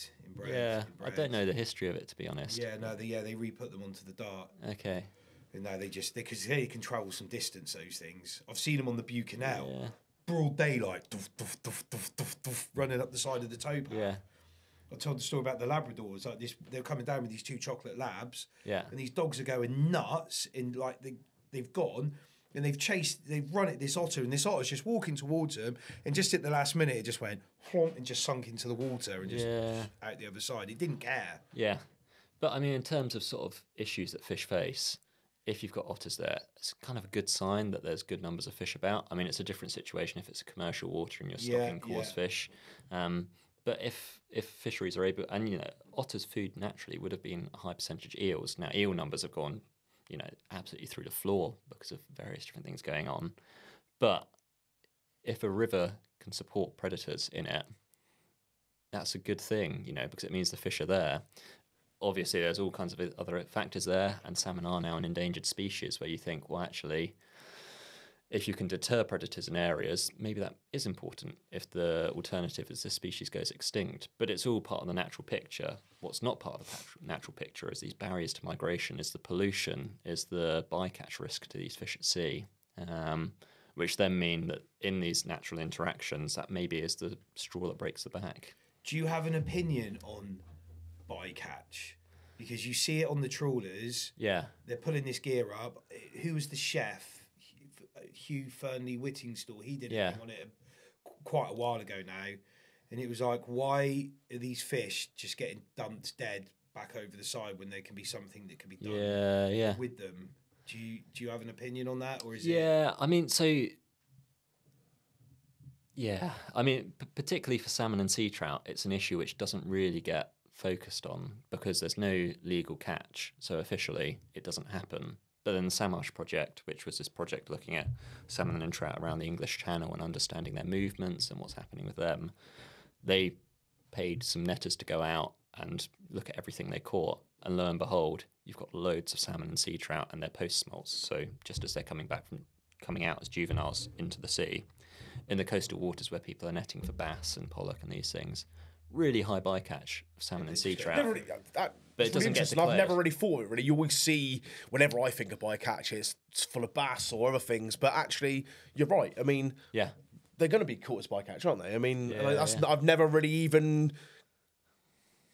I've never looked at another dead fish in nets and think, oh, look at all the salmon and trout in there. But actually, why wouldn't they be in there? Yeah, exactly. Yeah, I mean, credit to him, John Hickey, who was working for Wildfish at the time. There's a question that came up at a conference I was at about salmon conservation. And the question was asked, you know, do you think we've got a predation issue in our populations? And he said, absolutely. It's off the coast of Wales. It's about 12 metres long, and it's these pair trawlers. You know, that is the real, you know, if you look at the scale of where mortality is happening, a dozen seals, it's visual, you can see it. But what's happening out there is on a much bigger scale. I mean, and some of these big ships that are catching small oily fish, your mackerel, your sand eels. I mean, there's, you know, Denmark trying to take the UK to court because we banned the sand eel fishing, but they use that for fish meal, they use it for fertiliser, they use it to power their power stations. I mean, it's just absolutely bonkers, the stuff that's happening out there, but it's out of sight, you know. Out of sight, out of mind. Yeah.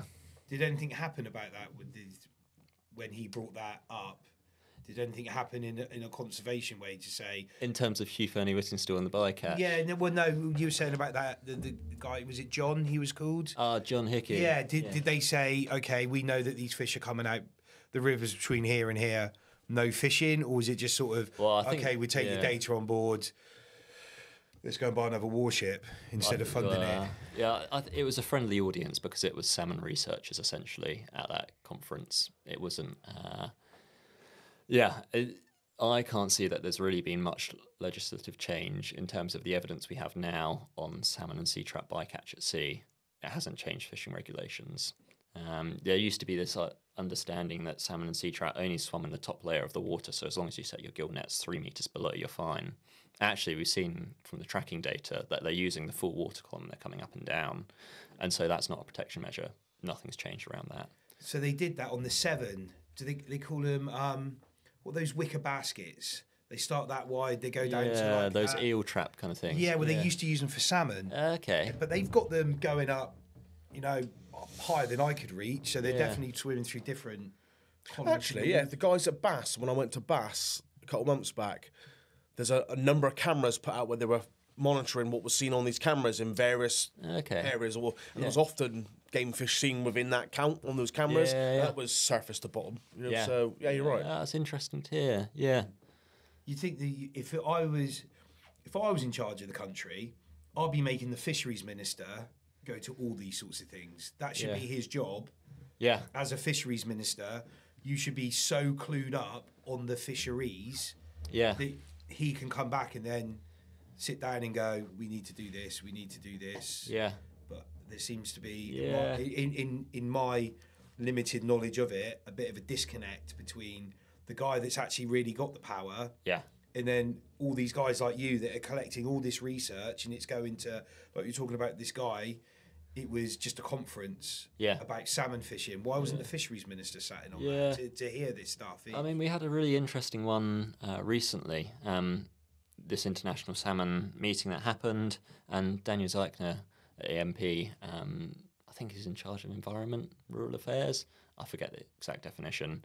But they had a Norwegian MP came along, sort of the same remit, and he came along, and Scottish minister came along, all sort of in charge of the same thing. And what we were looking at was questions, particularly that day, around aquaculture of salmon, and that's a really environmentally damaging industry. You know, is that salmon farming? Basically? Salmon farming, yeah. The Norwegian MP, and bear in mind, Norway makes a lot of money from salmon farming. It's sort of at the forefront of it. Was very honest about the disease risks, the environmental problems that it posed. He said, yeah, there's issues. We need to make sure there's proper regulation and that it's done in a way that's not going to harm wild populations of salmon. You know, our MPs for Scotland and for the UK totally dodged the question, wouldn't commit to saying that there was an issue with it. And that's very frustrating because they know that there is. We know that there is. So why are we playing this game of, you know, well, we know why they're playing the game, probably because they're being lobbied by people who are making a lot of money out of it. Yeah. But pound signs. Yeah. It's very frustrating because the evidence is out there and the opportunities are out to do That's that. the problem. If you've got people with money lobbying you to keep you quiet or not answer the question properly, in the face of data, that's a conflict of interest. That's 100%. That's multiple things. That's not somebody doing their job in. I don't know if ministers are elected in there or how it works, but they're still a member of parliament that should be there for the people and for the country. Why can you not answer that in an open and honest way instead of getting a contribution to make sure you stay in your job or whatever you're doing? And a lot of these ministerial positions are just sort of a rung on the ladder to the next one. That they're there 4 years, they're going to gain. They're there 4 years, they're going to gain. And sort of they're trying to work their way up to foreign secretary or something, and and it's not necessarily someone who actually. And this is where civil servants come in, and DEFRA and the good people within that organisation really matter, because if you have good people from Natural England and such like feeding up that information, and some of my people that I used to work with at university and PhD programs would go and work in Parliament for a stint to inform MPs on these are the issues, these are the evidence, and so keep them in taps. But actually, these people don't have a background. Most people go into politics have a background in economics, might have a background in politics. There's not a lot of people with a background in science in those posts. And then that is part of your CV to go into that job, wouldn't you? You'd hope so, but it's not. Well, the way like you it said, works. it's a stepping stone to do whatever's next in his political train. Yeah, I get it. No, and unfortunately, Joe Blogg's it boils down to again. Joe Blogg's public. Where's our steering that? There isn't any, is there? Yeah. That is a world that we, unfortunately, whether we'd love to, we don't really get that much say in that, do we? No, unless you start running, Danny. Yeah, well, yeah. Well, you could. I quite like a simple, easy life, just going fishing and playing around with data. This is the thing, though, isn't it? It's you have to put your head above the parapet. Yeah, it's not easy. I was having a conversation about putting your head over the parapet. The guy phoned me yesterday about that fishing news article that I had done that I was mentioned in, and he's going to do an article on it on the recreational side, and he first guy that's actually rung me up and said, engaged. I was on the phone to him for an hour and a half, had a big, long, open conversation with him about it, and he was like, "Did it really bother you?" And I was like, because I've got the podcast out of the other tuna brands that are out there, like we're the ones doing them like a bit more media than them. Obviously, we've got the podcast. Yeah. And I was expecting something to come at some point because I stuck my head above the parapet. Yeah. And, you know, they took a tiny little section of a podcast we were talking about. Yeah. And used that as the title. Bluefin are going to the crabs. I'm thinking of having a T-shirt made about it. Because Wafty say, watch out for their meals. I was going to have like, watch out for them crabs or something like that on it. And it's all going as soon as you stick your head above that parapet, it's not always for the positive. You are going to take that negative flack that comes with it. Like I didn't think, like they could do it with this one we were talking about earlier, where I was talking about like commercial, recreational with the pollock. Yeah. All it takes is one of those sound bites of me sounding slightly negative. Yeah. They grab that and off they go. They won't listen to that long format podcast where I'm there going, I don't actually know masses about it, but in my opinion, I hear this and I hear this and I hear this. Yeah. So I've sort of got this opinion on it. They just go, it literally said, charter skipper Andrew Bolt did a podcast with 2 commercial tuna anglers where he says bluefin are going to the crabs, but we're willing to bet that this podcast will be taken down by the time that this goes to publish. If you want to go and listen to the podcast, it's still there because I flat refuse to take it down. Yeah. And if you listen to what I was saying, I'd seen bad release practices with tuna going back where I was like, I don't think that fish looks right at that moment they let it go to go back. Yeah. And I went, that's going to the crabs. And that's just my opinion. And that's context, isn't it? Yeah, yeah. And I'd seen it on social media, so people have put it out there, so I'm allowed to talk about it. Yeah. I'm perfectly entitled to my opinion, for right or for wrong. Yeah. I wasn't naming people or saying this or saying that. No. I was like, I saw this and I think this. Yeah. And then I had the 2 commercial boys with me, and then we then talked about the good practices within tuna fishing. Yeah. They didn't mention any of that. They just went bluefin going to the crabs. Andrew Bolt said this, da-da-da. And you're like, the bit that bugged me, they sent me the email at 5:20 the night before it went to publish to say, oh, we just want to be fair and we're going to let you know that we're doing this and you've been named at this and we know it's you because da-da-da-da-da. Danny was in the picture on the boat. We're up at Start Point fishing. On a registered tuna boat, I'm allowed to fish there. Yeah. I'm doing everything that I'm allowed to do. And they'd actually worked it out on tuna were deep diving after they'd been caught. The statistics they used, some of it was from Australia and some of it was from Ireland. If I'm correct, after talking with Steve, the tuna that deep dived had actually been boarded on a boat, then tagged and then put back. Yeah. And he was saying that tuna have to dive to 60 metres afterwards. They're fishing in 30 foot of water. Yeah. 200 yards from where I was fishing is 180 foot. The back end of Black Rock. Yeah, no, I know the spot. Yeah. So what's that fish going to do when you hook it? Just swing straight out and dives for deep water. And by the time you finish catching that fish and got on lip grips, you're going to be 2 miles off. Yeah. And there's none of that in there. Just here's a picture of this boat. This bloke was fishing here. And it's because my SSR number's so big on the side of my boat. Yeah. They've seen it, looked up the SSR number, looked my name up. Yeah. Oh, he's got a tuna tackle thing. He's got a podcast. Yeah. They would have taken that photo. When was that? October last year? Yeah. So they've spent since October. They've listened to all our podcasts. I hope they subscribed, which you can do for free. And they've listened to all the podcasts and then taken that one snippet out of a 2.5 hour. He'd sent me the email and then the article, and I'd read the email, maybe really cross. Then I read the article, got even more cross, but then I had to read that again to kind of like try and get my head around it. The whole time I hadn't registered what the entire cover photograph was. And I'm reading, and I'm getting my beamer bonnet about, thinking, that's fucking bang out of order. That's a real dig at Andy. Not realised, I just looked up and I thought, hang on, there's me hanging off the back of the boat, and it's a picture of me and him. He's on the boathouse. Our other mate's got his hood up, so you can't really see him. And there's me in a blue Costa top hanging off the back, pulling in a bar. I didn't even register it was us, but yeah. That was... I hope they got the logo in. That's a bit of free publicity. Exactly, there, If you zoom in on the picture, you can see one of the logos. But Yeah. Well, with the new wrap on the boat, it'd be even easier next year. But like, out of that, I was like, I'm just not going to go up to start fishing anymore. Because if that's the grief I'm going to get, I'm allowed to fish there. I've got a There's nothing license. saying you can't fish there. You know? There's nothing saying we can't fish there.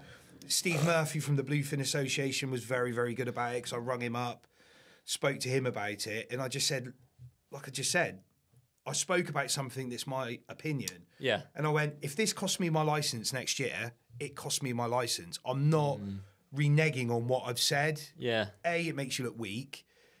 And it's my opinion. Yeah. I've seen these bad release shots, and Yeah. it's like everybody's aware that they're there. And there's training in place for everybody that wants to go and get a license. Yeah. And how do you know that? I don't even know that the release photos being done. They could have been by someone who's illegally tuna fishing. Yeah. So they might not have had the training and all the rest of it. Yeah. And then they were then quoting about the amount of tuna that are dying. And it's like, well, hang on a second. We can go back to this bycatch thing here. The netters are allowed 1 fish a day. Yeah. What happens if they catch 3? Where are those over 2 fish going? Yeah. Back over the side. Straight down to the crabs. Straight down to the crabs. You're going to get me in trouble again. You're going to get me in loads of trouble. But I mean, unfortunately, there is just negativity out there in the world, isn't it? And, you know. talk about it all the time. I don't know. Like, we were at the start of before we went live, I was like, I don't understand why we're talking about, like, I think it's a warm cycle. You could be talking about global warming, this, that, and the other. If they've got this money to send to this country to fund this and to do that, why is everybody in the world fighting with each other? In my slightly naive hippie sense of look at things at times, why is not everybody funding this world? Because we're just a rock in space spinning around. Everybody's on the same patch of land technically. Why is not all that money that an Apache attack helicopter costs or a new aircraft carrier costs could fix the problem in the Amazon? Yeah. Could fix this problem? You're always going to have pockets of problems within the world. Yeah. And at some point, they talk about the Somalian pirates, don't they? That all started off because of illegal fishing in their waters.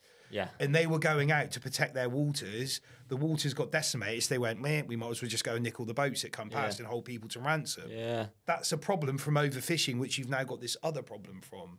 Sure. Yeah. And I just think at some point, man, like, life's short. Just Yeah, but if you sort of stick your head up and say there's a problem, then you become the target for it, don't you? I've got broad shoulders. I'm quite used to these Yeah. things. Like I've got other companies. There's always problems going Yeah. on. You just get used to dealing with problems after a while, and then you get to a certain stage in life where you just think, I'm 44 now. I'm going to say what That's well old, man. Yeah, he's well old. The problem is, I still think I'm 18. Act like a 22-year-old, but the disposable income of a 44-year-old. So it's a terrible combination, really. But you get to a certain stage in life where you just go, I'm just going to say it. You know, I'm not naming people. I'm not being derogatory about things. I'm not saying you shouldn't do that. Yeah. I've seen this thing. I'm going to talk about it. Yeah. And, you know, if you want to listen to me talk about it, listen to me. If you don't, just move on to the next thing. I'm not going to make everybody happy. Yeah. I'm not trying to make everybody happy. I just want to talk about things that I've seen. And sometimes it's for a negative. And it's just, it has to be talked about. Like these conversations, some people are tuning in thinking, oh, it's a fishing podcast. We're talking about conservation and all these other problems. And that is a massive part of fishing, which should be spoken about openly and across multiple tables, not just for a podcast to pick it up and talk about it. It should be on we have, what do they do when they sit in the Commons? Prime Minister's question time. Why isn't stuff like this being spoken about in the biggest house where they're making these conversations? It's people like that should have a real be in their bonnet about it. It's our, you know, it's our water, it's our sea. Brexit was supposed to be taking our fishing rights back and all the rest of it. Yeah. What's been done about it? This is where the sand eel fishery restriction came in, and then the EU tried to take us to court for it because we were limiting their access to the fishery. It's just, you know, we tried to do something positive with it. The Benyon report came out, which what report, sorry? The Benyon report, it came out, I think, 2020, 2021, thereabouts, a few years ago. And that was looking at setting up highly protected marine areas around the coastline of the UK and how that would allow sort of this bounce back of our fish populations and then go on to feed, you know, a better fishing industry, this, that and the other, because of just having much more resilience and health in those populations. It's been really good report. It's been sat there. You know, I looked at it with friends and we were like, oh, crikey, some of these marks, you know, we quite like to fish, and that's going to limit our angling. Tim's a prime one with the sand eel stuff, isn't it? But actually, you look at it and you think, well, the spillover, if this happens, it's going to be brilliant, you know, like for fish populations. So actually, even if we can't go to certain areas, our angling will be better for it. But again, that's just sat there, a report online, nothing's been done about it. Charlie Rangeley Wilson put together his chalk stream restoration strategy. again, another brilliant document outlining how you can do this stuff to protect this really unique ecosystem to the UK. 85% of all chalk streams in the world are in England. You know, we have these amazing systems. We have an amazing document outlining how you restore them, how you protect them. Just been shelved, nothing happening about it. It's just... Is that just because there's not enough voices to lobby it further? Well, it's probably part of it is because water companies would have to clean up their act, is an element of it. And there's other priorities, aren't there? That Yes.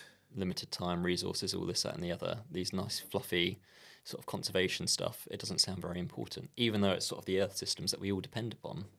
It's something has to, like with the farmers recently, with like the inheritance tax, you've got somebody like Jeremy Clarkson who starts standing up going, hang on a second, you want to take all this away from farmers, they feed us, you know, they need this support and things like that. Why is this happening to them? You need things like that within fishing, I'm guessing, for some, again, stick their head above the parapet and go, Clarkson's all right, he's, you know, he's, I would imagine, quite a wealthy guy, and he's used to taking a lot of flack in life, so he's not that bothered about taking that incoming pain where they're going to fire at him. And yeah, but you know, I'm awfully conflict averse. I don't like picking a fight with anyone, but my background's in... It doesn't have to be a fight, though. No. It should be an open, honest debate. Yeah. Like I said, here's your point, here's my point. Yeah. I think we can get to about here. And even if there's 10 or 20% we don't agree in the middle, where we get to from that conversation is still a better point than where we are now. Yeah. And you're still going to get better fish stocks, better water quality. Sure. It might not be the perfect solution,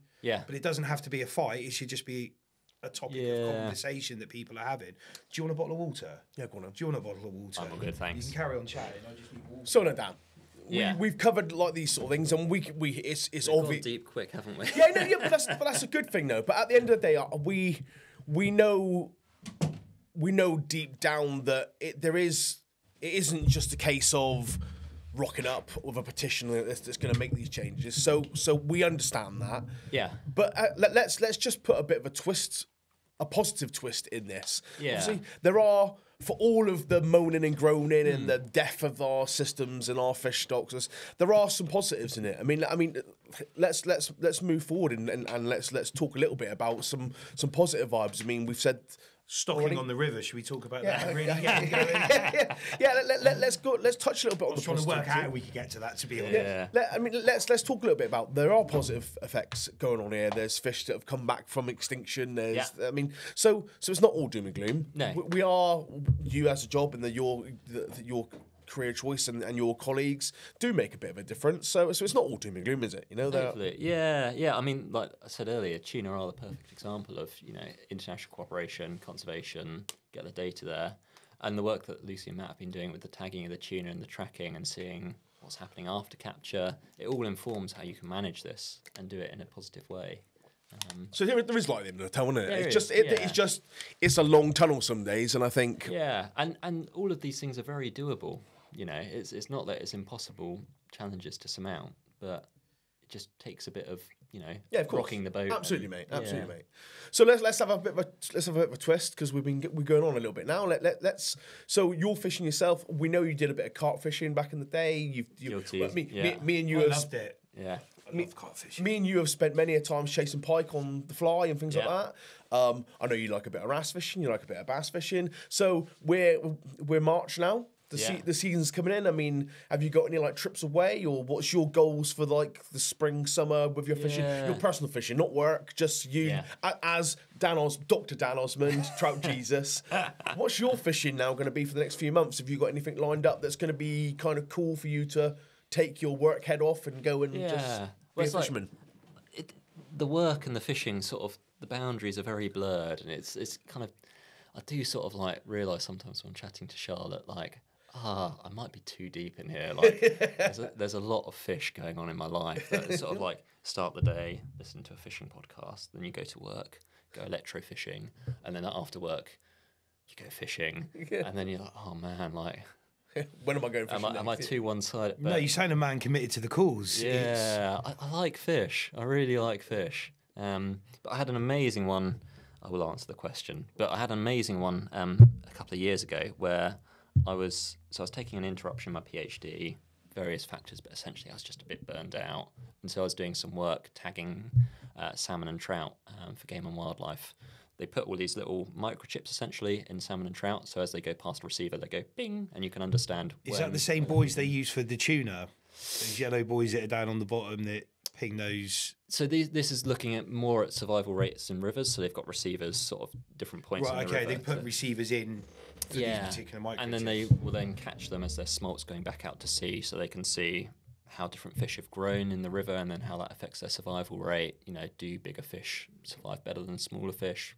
Yes, but all these kind of research questions you can answer with that. But it's long field days, and because you're doing it at the back end of the season where the fish are biggest and can survive tagging the best, you don't have any days off. So there's sort of, I think it was 24 days in the end without a single day off, and they're long field days. They're tiring, and you sat there tagging fish, and you know you got to the point where I was processing. I was weighing, measuring, tagging, taking scales from a fish in 20 seconds, and you're doing this sort of like factory line all day, and then going out electrofishing.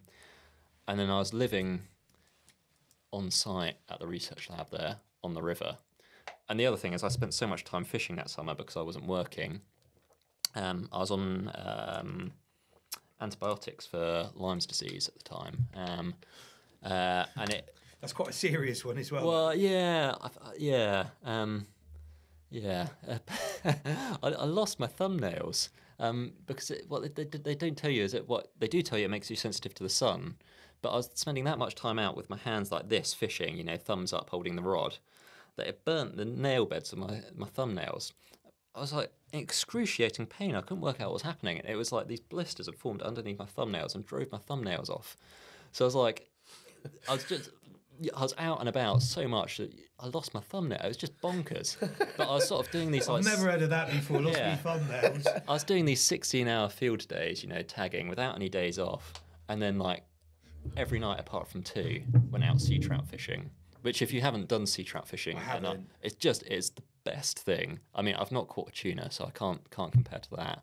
But you're on edge, it's nighttime. I mean, I guess similar to sort of winding Senkos in the dark. Yeah. The feeling of being out at night is a different experience. Everything's heightened, yeah. Your senses are on edge, and you're swinging this fly for a fish which shouldn't be feeding in fresh water. You're casting a fly at night. Fly fishing is like difficult in the daytime at the best of times, but like you're doing it at night where you can't see anything. It's stupid. It's just the most ridiculous game. And all of a sudden, like the electricity, bang, and you know, fresh sea trout, they spend more time in the air than they do in the water. So I was doing this and like staying up. I was sleeping like 2 or 3 hours each night, and then just, you know, another 16-hour field day and do it again and do it again. I was like so deep. So like, yeah, the boundaries between the work and the fishing, they're not really there. You were saying these fish shouldn't be feeding at night, but you're targeting them. Yeah. Targeting them at night. Was that a thing to see if they would feed, or it becomes a thing that they do actually feed at night? Well, sea trout, yeah, if you want to catch them, you do it at night. In the daytime, they're very spooky. They can be caught in daytime, particularly when the water picks up a bit of murkiness. But it's probably a territorial thing that at night time they they've not got hands. They can't pull out a magnifying glass and be like, I wonder what's going on here. You know, their reaction, something swinging past their face, whack it. I mean, I've not seen inside a trout's head. I don't know. Yeah. So goes the theory. It's trying to put human logic into a fish's brain. Yeah. But yeah, so the boundaries are very blurred. But in terms of fishing this year, I'd like to do a lot more on the local trout rivers, and like it's a long close season for trout. It's now been since the end of September that I've not cast a line for trout. Coming up in the middle of March, I'm ready to go again. Yeah. Sounds like tuna season. I'm itching at the bit to get going. We finished in December. We don't start till August, and I'm like, hurry up. Yeah, and it's good because it means that you get balance back in life, and you know you can't always be all go, and then you do other bits of fishing in close season, this, that, and the other. But so yeah, fishing on the local for the Browns would be good. Looking forward to that. Going back off to Bardsey Island to fish there for a week this year, which would be nice. But that was with a bunch of guys I studied with at uni, that fished with as well. So it'll be good to sort of share the fishing with them. I think we might go a bit. Yeah, we'll go feral and fish hard. 100%. Nothing better than being feral, though, is it? Yeah. Yeah, well, it's like the weekend before I got married. I went on like this 60-hour fishing bender. It was just, we slept for 2 hours in that 60 hours. I started it salmon fishing with Pete Tigers, who does Fly Culture Mag. He kindly had me down on his bit of the tour. So I was swinging for salmon, then drove down to Cornwall, sort of have a bass session in the evening, picked up one of the guys, and he's like, so you come back to our place in Falmouth, Kip there, where do we want to go in the morning? It's like, no, Tommy, we don't sleep. We're fishing. Yeah. We're keeping going. And so we sort of kipped on the rocks for an hour and then kept fishing. And the fishing was terrible. We didn't catch anything that morning, but it was like we were on a mission. Yeah, absolutely, yeah. And then at the end of the 60 hours, it was like that drive back to Falmouth at the end. It was like, I don't remember any of it. So like, I must have been awake because I ended up in Falmouth, but it's like, The car was intact, yeah. Yeah, you can't do that too often. So yeah, I'm hoping for a similar experience, fishing hard. But That's where the balance thing comes in. You were talking about earlier. Yeah. That can't be done all the time. It's... Well, so I forgot how old I was yesterday. Actually, a friend asked, but I'm 27, so I've still got some beans for it. Still got. I keep feeling old all the time. Yeah, 44. It is pretty old. It is pretty old. Yeah. The thing is, I just turned around and it happened. But it does mean you have a boat, so. Yeah. I've got 2 at the moment. Yeah, there we go. Yeah. One of them is for sale, but it's about to go up for sale. Yeah. Yeah. He's sat in the barn at the moment, not doing too much. Yeah. Stick up for sale at the end of April. Yeah. Made the mistake of wanting a bigger casting platform. Okay. My mate at Tonto stitched me right up and just sent me a message going, aren't you after a cheetah cat? And I was like, no, why? He goes, well, I'll send you the pictures anyway. Next thing, I'm going boat shopping for this cheetah cat. I just couldn't help myself. We've all been there. Yeah. It's nice to have a wheelhouse and a heater and an inverter so the air fryer will be going and things like that. And just air fryer on the boat. Yeah, it's a game changer. I got it from Fortuna last year. I turned up and he's like, right, what have you got for the air fryer? And I was like, I've got sandwiches. He's like, we'll bring proper food tomorrow. So next week I'm turning up like chicken goujons and all this sort of stuff, cooking them, putting them in the wrap, then putting the wrap back in the air fryer to crisp that off. Wow. Next day I'm turning up with cheese to add to it and this, that and the other. Changed my life. Do you do any fishing, or is it just cooking on the air fryer whilst you're out there? Well, that's quick because you can because you're trawling gear. You can go in, put it all in, shut it down, and then you can go again. And yeah. Oh, good stuff. Yeah. You got to eat well when you're fishing. Yeah. Well, I don't know. I used to have this theory, so I do eat a bit more now when I'm fishing. I normally forget, but I think if you're hungry, it helps sort of those Gets your edge. those primeval sort of senses, doesn't it? If you're sort of too full and sort of complacent. There's a controversial guy, Andrew Tate, who talks about this, where he's like, if you're too full, you just become lethargic. You're not so interested in everything. Where you were saying that primeval thing, if you're hungry, the senses are heightened and there's more drive to go and do something. That hunter-gatherer thing. I've got to go and do this because I need to feed the family or I need to do this. Yeah, I mean, it's probably bollocks, but it's just a good excuse to forget to eat, Where's isn't that it? for? We've still got that fight or flight thing in us, haven't we? But we haven't been chased for a tiger in a long time. No. It's still in there. It has to be. I Just think by that's the bailiff. Yeah. we can talk about that. Yeah, just by the bailiff. Guesting. Yeah, guesting. We'll talk about guesting again. But it's that tribal thing as well, which probably comes back to that camp or this camp where people won't talk about things and it turns into an argument. We're still quite a tribal species, aren't we? Well, it's good. There's that psychology of it's good to have belonging. So if you're into, let's take lurfing, LRFing, like if you think that's brilliant and you sort of get into that camp and then you look down on other people who don't do that because they're not technical enough. And because you're sort of othering other people, it makes you feel better about yourself and your tribe and that group. Yeah. But we all just like messing around with fish, don't we? Yeah, Just a silly game. 100%. So on the fishing front then, there's another thing I wanted to talk to you about, something that I've heard down the grapevine that you've just started, the passport scheme. So so now, because that's something that a lot of our guests, and obviously it would only be applicable to a certain number of our guests that want to do the trout sort of stuff. Yeah. So what's the passport scheme? Because the way that works, I'm familiar with what it is, but to a lot of people, listeners, the way that the passport scheme works within fishing will be a very new and different way of looking at fisheries. Yeah. So do you want to explain a little bit about that? Yeah, cheers for asking, Danny. I'd forgotten about that. Yeah, it's so it's called the Fish Pass app that we run. So it's not a new thing that I can take very much credit for.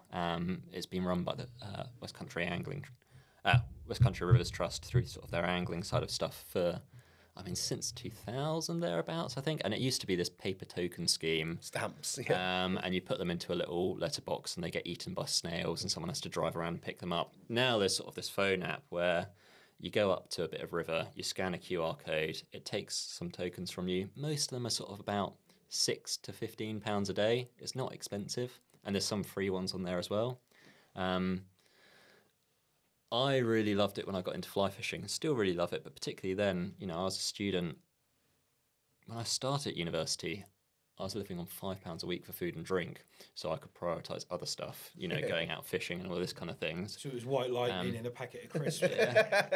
Tins of rice pudding, lentils.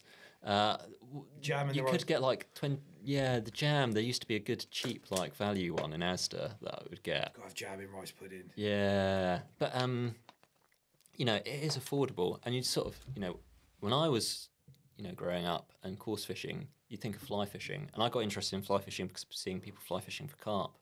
But you look at trout fisheries and you think, oh, it's not for people like me. That's for people with money, and even sort of like these stock still waters. A ticket on one of those is probably about £20 or £30, which, is a considerable amount of money to spend on a day out if, you are just scraping by.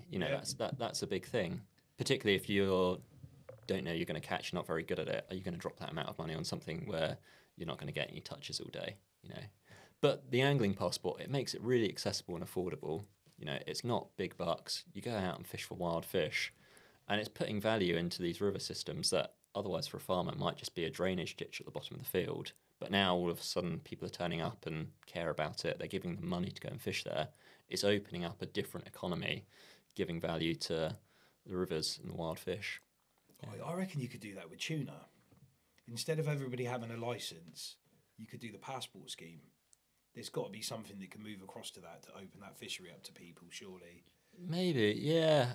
So the way that we work, so there's about 80 different beats that we've got on there at the moment, and you turn up at a beat and you scan a QR code, and then that takes, each token costs £3, and you prepay a certain amount of tokens. You can buy a book of 10 or whatever. So you can just turn up at the river and go, oh, actually, it's looking a bit muddy today. I won't, waste my money. Or you look at it and you go, oh, yeah, hatch is happening. It's pop in, scan and get So fishing. would some venues be like, oh, that's 3 tokens, that's 6 tokens? Yeah, and that depends on sort of, for an area where no effort's been put in to make it accessible, where it's really wild, tangled fishing, it's probably going to be a bit cheaper. Somewhere Sounds like the good fishing, that does. That's the interesting fishing, yeah. That's where people who... Be careful with my words now, but we have troubles with people pulling trees out of rivers, which is brilliant habitat for wild fish, because they're just not good enough at casting. So, or don't want to get good at casting, or are too lazy to bother. So, some of those wild streams where it is technical, is challenging. It's really interesting. It's really good. Yeah, I would recommend it. Yeah. Obviously, I'm biased, but. You can download the app, you can scroll through the beats, have a look at the different fishing on offer. And it's quite nice, I like to travel around, I climb, I run, I do this, that and the other. And sort of you find yourself in different places and you think, oh, is there a bit of river nearby? And it's sort of, you can look at the map and go, oh, I can nip in there on my way back or whatever, or I can have a cast here.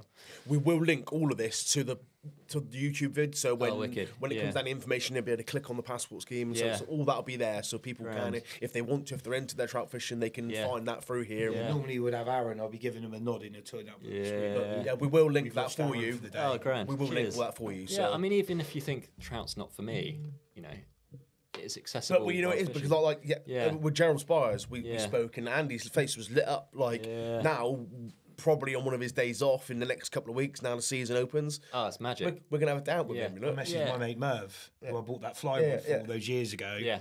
And as soon as I come out of it, I messaged him and went, "Just had this fly guide on. Do you fancy coming for a day with me?" He's like, "Yeah, definitely." Yeah. I think one of the reasons we did the podcast was, I like this sort of fishing, he likes that sort of fishing, you like that sort of fishing. Yeah. But our feeds are full of different sorts of fishing. Yeah. And I think a lot of, I know you said it's time and money with a lot of people, busy lives, kids, financial restraints and stuff like that. It doesn't always open up to it. So if we could put this in front of them and go, oh, look, you could do this. And after talking to Gerald, I didn't realise you could buy a decent fly rod, or not decent, but a starter kit that would do most of your stuff for like 60 quid. Yeah. We're not asking someone to go carp fishing. We need 3 rods, a spawn rod, a bivvy, a bed chair, a barrow, all the terminal tackle that goes with 100 it. quid. Don't forget your alarms. Alarms, yeah. For 100 quid, you can get a perfectly good fly combo. Yeah. Probably a cheap pair of sunnies to see what you're doing, and probably a Fuller Mill or Turrell's pack of flies, and off you go. Like, you know? Yeah. Well, it's like, I recently had to drop a bomb on getting my car fixed, and, it's not an expensive car or anything like that. It's an old ratty thing. But I was looking at it like, well, people that I fish with spent more than this on rods. Like, their rods are worth more than my car. But it doesn't, it's just because tackle tartary, it's nice to have me, shiny gear. I am the worst. My name's Danny Parkins, and I'm a tackle tar. I'm the worst. Oh, we're all guilty. But like, it doesn't have to. And like, for the first 3 years of my trout fishing, I just fished with a Shakespeare Sigma rod. It cost me £30, 7'3" weight, basic little thing for poking around in little streams. I caught some good fish on it. They didn't care, like, it does the job. The fish isn't like, I'm not going to get caught on that rod today. That's That's not a Helios. Yeah, and through the best months of trout fishing, April, May, June, a lot of the sea fishing is pretty slow and shoddy. The coarse fishing's closed. Like, it's something interesting to go and do and explore in that time. Absolutely, That's where I started doing a bit of LRF in a bit of like wrasse fishing and stuff like that, because I was carp fishing. Yeah. My favourite time to carp fish was right through the winter, into the early part of the spring. Yeah. As soon as the fair weather anglers turned up, I was gone. Yeah. Masochist flows slow days. Yeah, and I also, as soon as they had spawned, I didn't want to catch them in the summer. Yeah. I want to catch it in its winter colours, its heaviest weight possible, when it looks the best. I don't want to be turning up to a lake which has got 18 swims on it. It's a maximum of 15 lads, and you're turning up and 13 of those swims have gone. I can only fish there because that's the only available place. In the winter, like Diggers was old, Rax was like this, and Diggers was like this. Diggers did a winter ticket. I think it was limited to, although the day ticket was still open, you could fish as much as you want between November and March. Okay. And I would get there through the week, and there but me and one other bloke on that lake. Yeah. And you could just lap up this tree, round this tree, wade this bit. Yeah. Fish it here. Right. And I could fish for them how I wanted to with nobody bothering me. And I loved it. And it was harder fishing as well, because you're trying to get carp to feed when the metabolism slowed down. They're not really eating. It's not like filling a spot in and just chucking 2 rods out because you know they're going to come in and eat. Yeah. You've got to try and present in a way that's going to get them to feed, crumbing up little bits of bait just to try and, And it's more than just that glory photo at the end, isn't it? It's that experience and making it challenging and making it interesting when you could just go out and do the easy thing, right? And I wanted that glory photo, but I wanted it with the heaviest fish in its best colours, in like a nice misty photo. And knowing all that happens feeding into that. But all my glory photos are hanging on the wall in my workshop. They're not on social media. Yeah. The glory photo was for me. It wasn't for... I'd share it with a few of my mates. And that will be it. It wouldn't be like fishing for likes. It was fishing because I wanted to do it. But that's where I picked up other forms of fishing, because I would come off... As soon as it got busy, I could stomach it for a few more weeks. As soon as I got too many people around the edge of me bivvy, all right, mate, seen much. Yeah. I'm done. I'm absolutely done. Or you'd start turning up. I'd have been fishing a spot because I've been baiting these spots and I was getting the fish going. Yeah. People would have seen me there because it was getting busy. I'd turn up to fish and there's someone sat there fishing, and you're like I'm fishing in some horrible manky corner where you can't get your bed chair in there. You can't even get a bivvy up on it. Yeah. You could do if you wanted to fish on the platform, but you were right on the edge of the water. There's too much noise going on. So I'm tucked around this bush with me bed chair at an angle, fishing under the original Scope Recon brolly, which you could only just get your bed chair under, hid away, and I'll turn up and there'd be a 2-man bivvy right on the main peg, and you'd be like, well, that spot's done. Yeah, I'm done. Go trout fishing, that's the answer. Well, that's where I started going LRFing, and you're just doing... The other thing I found with carp fishing was I would be there a lot. So I'd fish the night, before we had kids, fish the night, go to work, leg it back home, have a quick shower, Jess would have just sat down and she was marking or something, doing some stuff, and I'd just run in. She's like, "You all right? Go and fish in." And I'd just be quick shower and straight back out the door again to get back down the lake. Yeah. And it was like these longer format sessions, whereas that electricity through the rod, I could get that from going and doing a bit of LRFing for 2 hours off the back of Paynton Harbour or off the rocks around Roundham for little tiny pollock. Yeah. I could get that whilst walking the dog. Yeah. The dog would just sit there on the rocks, just chilling out because he was old.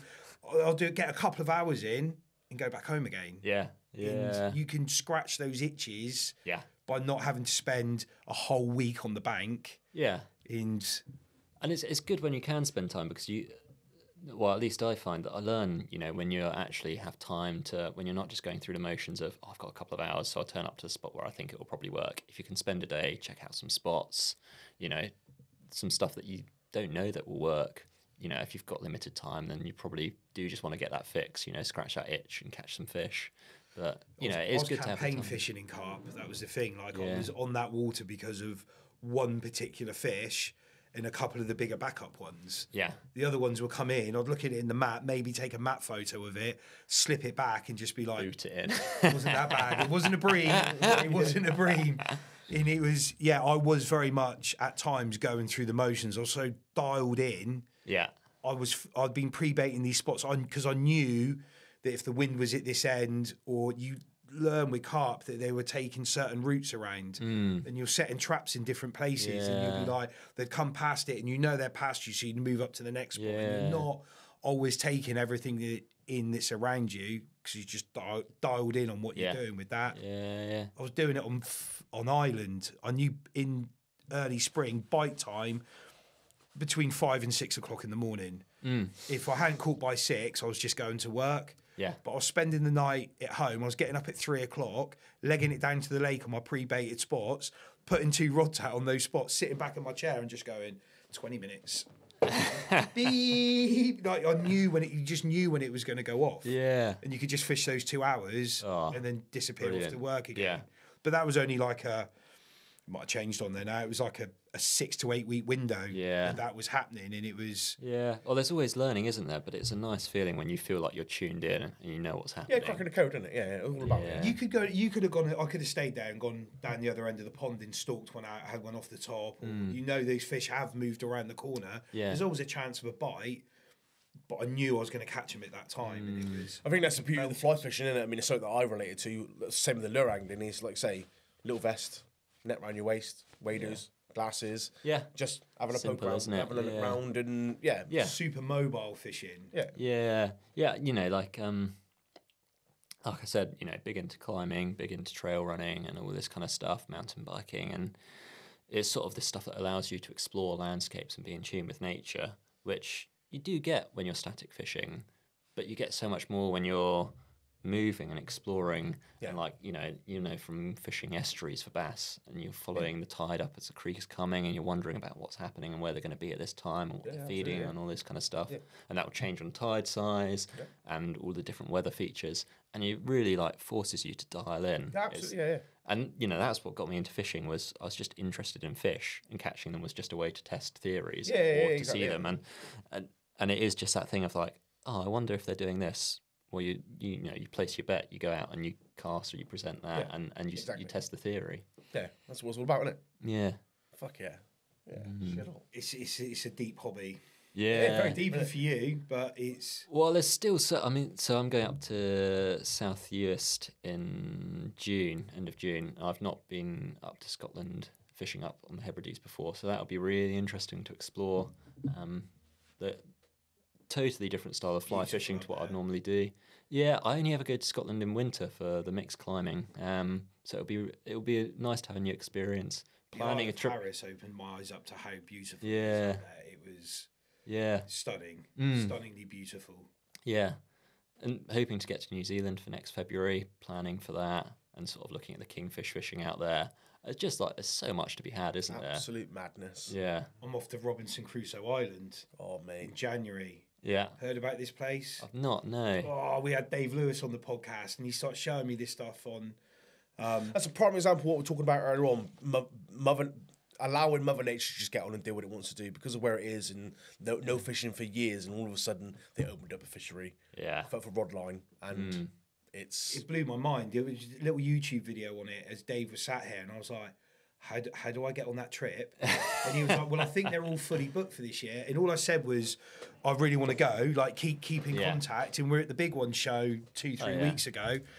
Who's the guy? I can't remember his name. He came up and introduced himself. He's the guy that puts these trips on. Yeah. And he was like, do you still want to go? And I was like, when are we going? He's like, well, it's January next year or January the year after. And I was like, how much is it? Yeah. It's a $6,500 package. And I just went, I'll go next January. That's like 6.5 my Belingos. Well, I'll deal with that problem as it comes around. We'll work on that problem. Hopefully, we'll have a good tuna season in some of that. The heart wants what the heart wants, doesn't it? Yeah, but when am I going to go and do that again? Yeah. And to surround myself with guys that want to do that, I'm going to just pick up so much knowledge. You'll learn so much. Yeah. And just it will push my fishing on. Whereabouts is this? It's off the coast of Panama. Yeah, it's Panama. Okay, yeah. But Kieran's down that way at the moment, isn't he? Kieran's just flown out to Panama. He's going. He does a bit out there, he's doing the guiding, not because I might swap the date and go with Kieran, but he's not guiding this coming January. He's doing the January after down there. Yeah. And I was like, it's madness. He's a fishy bloke, isn't he? Very fishy bloke. Yeah. I look up to what those guys do. You know, the media that they put out with their take on things is... I was talking to Kieran at the show about it. It inspires me to push harder in what I want to do. Yeah. I don't want to copy what they do. I want to do my take on the same sort of thing that they're doing. Like, we're both doing tuna, but what he does fully inspires me. Like, I absolutely love what those boys are doing. And it's like me and Aaron are talking about doing this film and we're going to do this year, and we want to do this like 1 hour movie of this real gritty, big seas, big tuna, fishing, but documentary nature sort of thing. Not like your average YouTube video where it's like, oh, we're going to go out and we're fishing these bars and we're doing this. And, you know, here's a fish on lip grips. That, like the Japanese big top water sort of stuff with like AFCO do that real sort of like moody American sort of stuff. And I watch all that stuff and I was like, I want to make this. Like, this is what I want to do. And this is what I'm going to do this year. Instead of doing although we do our normal sort of marketing videos, I want to go and do that. Yeah. That's what makes my soul happy. It's I had the guy who phoned me yesterday about doing that report. He does filming as well. And he was like, oh, I'd love to get involved in something like that. Just, I want to promote the fishery, but I want to do it in a look at what the UK tuna scene is. It's not just no disrespect to what like the videos are out there at the moment but they've sort of taken that normal like YouTube sort of format of a 20-minute video and they've moved it across into them on a tuna boat. It's amazing. That's what needs to be there as well, but I want to up my game again and go, this is what it is to like us, like the boys in my WhatsApp group. This is what we do, and this is like it's like a lifestyle thing for us. When that tuna season comes on, there's nothing else that the blinkers are just on, and that's what we're doing. And, but there's a massive positive side of it. Like the lads in our group, we all help each other. There's 3 boats going out, and we're on the radio. Right, we found fish over here, or let's say there's a problem with a boat in the close season. Problem with the boat, right? What help do you want with that? My mate does outboards, or do you want me to bring the trailer down? Everybody's just in there to help each other, and that's what I want to promote in all of that as well. Plus the amazing fishing that we've got over here as well, because it's off just the chain. As a fish, and sort of as you know, the ecosystem and the fish busting out, it's just absolutely bonkers. I mean, you see it all the time out when you're on the coast, right? You know, I can imagine it's a different thing being in amongst it in the thick of those schools, but it's just it is bonkers. I mean, this is why I want to do it, because I've become a little bit numb to it. Because I've been so spoiled, because I've been out there so much doing it. You're like, oh, there they are going off again, and you're like, all I'm interested in is where I'm lining the boat up, where we're going to be casting from. Whereas I take lads out who haven't been out before, and they're like, look at that, and I'm like, don't worry about that. You have to come with us for a day. If I have to. Yeah, I'm sure we can twist your arm. Come on down. But I mean, if you said 10 years ago to me, like, that's what fishing's going to be like down here, you know, no, don't be ridiculous. mental, That's isn't the it? kind of thing that you see like and expect to see. It's like, no, there's not.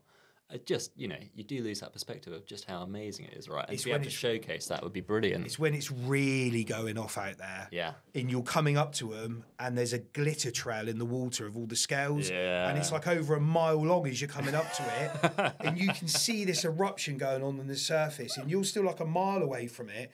And as you're getting closer and closer, you realise it's over hundreds of yards, and it's thousands of them in there. It's like one of these mega busts going off. And Yeah. you're just like... Because you see the washing machines going off, there'll be one there. I've got loads of it on my phone. There's one there, there's one there, there's one there. But when you get that absolute monster one going off, you're just like, oh my God, like this. Yeah. You can hear it. We call it tuna Smell farts. You can smell it as you're coming up to it. You really? can smell, because they're smashing like all the sprat. You can smell that oiliness coming off the top of the water. There's You get slicks. shaky hands. Yeah, I'm shaking now. Yeah. You do. You're just like, oh my God, like it's... Yeah. And we started, because I brought Aaron on board to do more filming last year, that lad's got a hell of an eye Yeah. for what he wants to do. Like, we can do a lot of underwater stuff. We've got the drones going up now, doing things like that. And it's that's what I want to document. I love catching tuna, but I got more fun last year from like taking you and Tricky out to catch your first one in the UK. I didn't even get on the rod that day. Yeah. Had no real interest in it. I was just like, I like getting the boat lined up and doing all that sort of stuff, because that's still a bit of a technical part to it. Yeah. And then when the rod peels off, I get my absolute buzz from that. It's just melting. The cranking in part, I'm quite happy to let somebody else do now. It's like, but there's other forms of now targeting tuna which have opened up, which isn't just bar fishing. It's, you know, the top water, the other bits and pieces that we're doing. That's what's going to excite me more, is trying to push us forward a little bit. You've got the original chart skippers who are like the OGs of the scene. They were the first guys that could legally do it, and it was all. It felt a bit sterile for me, because you're on somebody else's boat with somebody else's rods and reels. Yeah. You're not setting the lines. Yeah. You're waiting for that rod to go off, and then you're given that rod Yeah. to bring in. Whereas I wanted to be, that's where tying bars came from me. I came from carp fishing, sitting in the edge, tying my own rigs, working out how to get something counterbalanced in, how would it present in a bit of weed. And so I wanted to build my own bars, to catch them on my own bars. So then you're like, okay, we've got these new guys coming in now. And I talk to lads quite often who are fishing in different parts of Devon and Cornwall, who I've got quite matey with, who are crewing on different boats, and they're messaging me all the time, can you get this, because I want to try on this style of doing it this year. And I'm like, yeah, I've got it. Like, I'm just sending bits and pieces out to people all the time, you know, go and try that, because I want to push the tuna scene forward into that privateer, the new guys coming through, and how we're going to push this. Well, I don't think one's fishery been had on forward. fly yet, you know, in the UK. There's something. I'm not going to talk about that, because there's something that's going to happen this year. So yeah. There is talk about it, because I know the lad. I fish with him who wants to do it. Yeah. And he's like, I'm probably going to take a load of flack for this, because you shouldn't be fishing them on that sort of rod and reel and blah blah blah blah blah. And it's like, but we're on a Those boat. We blue can water maneuver the rods, boat. fly rods, though, they're heavy. You know, like it's not Xanac, trouting gear. No. Hardy make an absolute banger of a blue water rod. 12, 14 and 16 weights. Yeah, much is one of those? 16. I mean, that'd be $2,000, you know. How much is the reel? You're going to be looking at probably a Territorial. I mean, again, you're going to be £1,000 for a reel. I mean, even So like it's a acceptable big, in tuna fishing. behemoth, like Yeah. one of those, like The one of those 14 weight, loaded up. the 14 weight behemoth, or the Grande, the Redington Grande in the 12 to 14 weight holds ungodly amounts of line compared, because you're only going to be fishing a shooting head on it. Not even that, because you're just pitching to Are you them. talking like Stella 30,000 amount of line? Yeah, big, massive amounts of line. So to catch marlin on. Yeah, it is doable. Melting. That's what excites me about where this tuna fishery is going. 'cause Yeah. We are still in our infancy. Like, I really wanted a carp brand, but what am I going to sell? Another leg clip and a beanie and a mug. Yeah. You know, they've developed almost carp fishing as far as it can go. Yeah, There's not much more. They brought out like that One More Cast brought out the twig last year. But it's still a form of a leg clip. Yeah. Yes, they've thought about something, but it's still just helping you bottom fish for carp. It's not like another. Whereas, But if you don't have that latest feature, you're not going to catch anything. I know. But they've gone as far as almost they can with it. Yeah. Whereas the tuna fishery is still so much in its infancy and it's coming all the time. Where can we go with it? Yeah. What can we have them on next? Yeah. You know, the top water scenes come in. There's other stuff we did last year using different sorts of lures and stuff like that. Some lads that I fished with it really were pushing that side of it. Yeah. And even just with the live baiting, like we couldn't do it. Like downrigging and all sorts. There's so Yeah. Dredges. How far are we just going to pull teaser bars and start like the Marlin Star and just start pitching baits at them when we know we've got tuna behind us and that sort of stuff? Yeah. You know, that's what excites me. Where can we drive this off to? Yeah. And at the same time, that's then going to pull the guys in who are in America and are going to fly into the UK for a week's worth of fishing and spend a whole bunch of money down here. Yeah. And it's good for the local economy again. It is, yeah, and done sensibly and appropriately. You know, it can support conservation as well. You know, it's economy and it's fish populations. Yeah, exactly. Both those things. That's where they misquoted me on the last one, where I was like, I think there should be training for this. I think with the licenses, there's been different talks because there was only 30 licenses for the private boats. I was lucky I got one. My mate got one and another mate got one, so it was brilliant. Yeah. But there was a lot of lads that missed out. Just shark fishing with fluoro instead. Start shark fishing. No, we won't name any people, but they start doing that instead. Yeah. That's not the greatest idea in the world, but it's going to push that side of it. If I hadn't got a license last year, I would have still gone fishing. Sure. That's the problem, Yeah. Why are you taking this away from me? I've been doing it for a while. Yeah. Why all of a sudden there's different ways it. I think that's awful behaviour. Never have I ever fished somewhere I shouldn't. I've never guested on a piece of water that I shouldn't have been on. I've never done such things, but it's hard to take it away from lads that really want to do it. Yeah. And 99% of those lads out there want to play by the mean rules. well. And they mean well and they want to learn the right side of it. And they wanted, if you opened it up to them and said, you've got to do a training course, they would go and do the training. I did 2 training courses last year. I've done a whole bunch of tuna fishing. Did I need to do the training course? No. Went on one of them in particular, took loads away from it. Yeah. Kev's was very, very good. He was going, okay, so we're not tuna fishing because it was before the start of the season, but we're shooting bars off the back of the boat. Yeah. He's like, right, I'm winding the bar back in, like we've got a fish on. At what point he's saying, are you going to grab the leader? And I'm like, I don't know about now. He's like, why now? And I'm like, well, I don't know. That's just when I would grab it. And he's like, yeah, but have you thought about this? In doing this side of it and then trying this little attachment on the front. Then he was explaining about how the angler just stands in that one spot on his boat. They're not allowed to really talk. You've got the guy who's doing the leader and it's communicating back to the skipper. Yeah. And I was like, Yeah. And then he showed me a Benjamin knot. And I crimp everything, but Dave took that Benjamin knot. They're showing everybody within the group this Benjamin knot. Now the lads are all using Benjamin knots. And it's like, there's a lot to be taken away from these courses, which lads just think, I've just got to go on a training course. I know what I'm doing. I liken it to my dad, when I was learning to drive, would sit in the car with me and would go driving. Yeah. When I got in the car with the driving instructor, he's like, I can tell you've been driving. Half of these habits you're doing are terrible. Yeah. You know how to drive, but the nuances within certain things you should be doing, you learn again. And even when you do a speed awareness course, they start telling you things, you're like, oh, so the difference between 70 miles an hour and 80 miles an hour is 6 seconds over a mile on a motorway. Yeah. Why are you driving at 80 when 6 seconds isn't a huge amount of time? And you're like... Because the fish are going to be there on a certain tide height. That's the thing. I didn't want to answer that to him. Tide waits for no man. but you take these little things away from these courses, which you wouldn't normally get, would you? So No. Even they were talking about doing like a day ticket approach for tuna in, because not everybody's using their license every single day. So if you can book on like your passport system, and as long as your boat's met, you've got your rods and reels, there's ways of checking this stuff. I think you should have to pay for your license, because if it's free, everybody's going to apply for one. If it's $1,000 a year, not everyone's going to apply for it, and everybody that's in that is going to be dialed into that. Sure. And then that gives money to DEFRA or the MMO to police it, or to put proper training courses, or to send... You'd have a day in Torquay, a day in Plymouth, a day in Newlyn, where you've got to bring your boat down to. Somebody checks it all off, asks you some quick questions. You're good to go for the season. Off you go.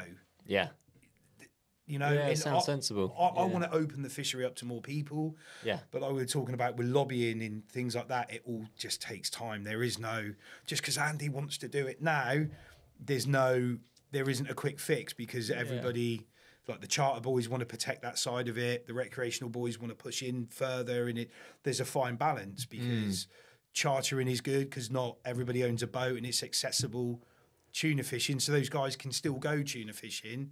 Yeah. By jumping on the charter boat. So the money that they put back into the economy is probably slightly greater at this stage than the recreational guys are. Sure. So you look at the better economical impact. Well, Yeah. okay, you have to have so many charter boats that do it.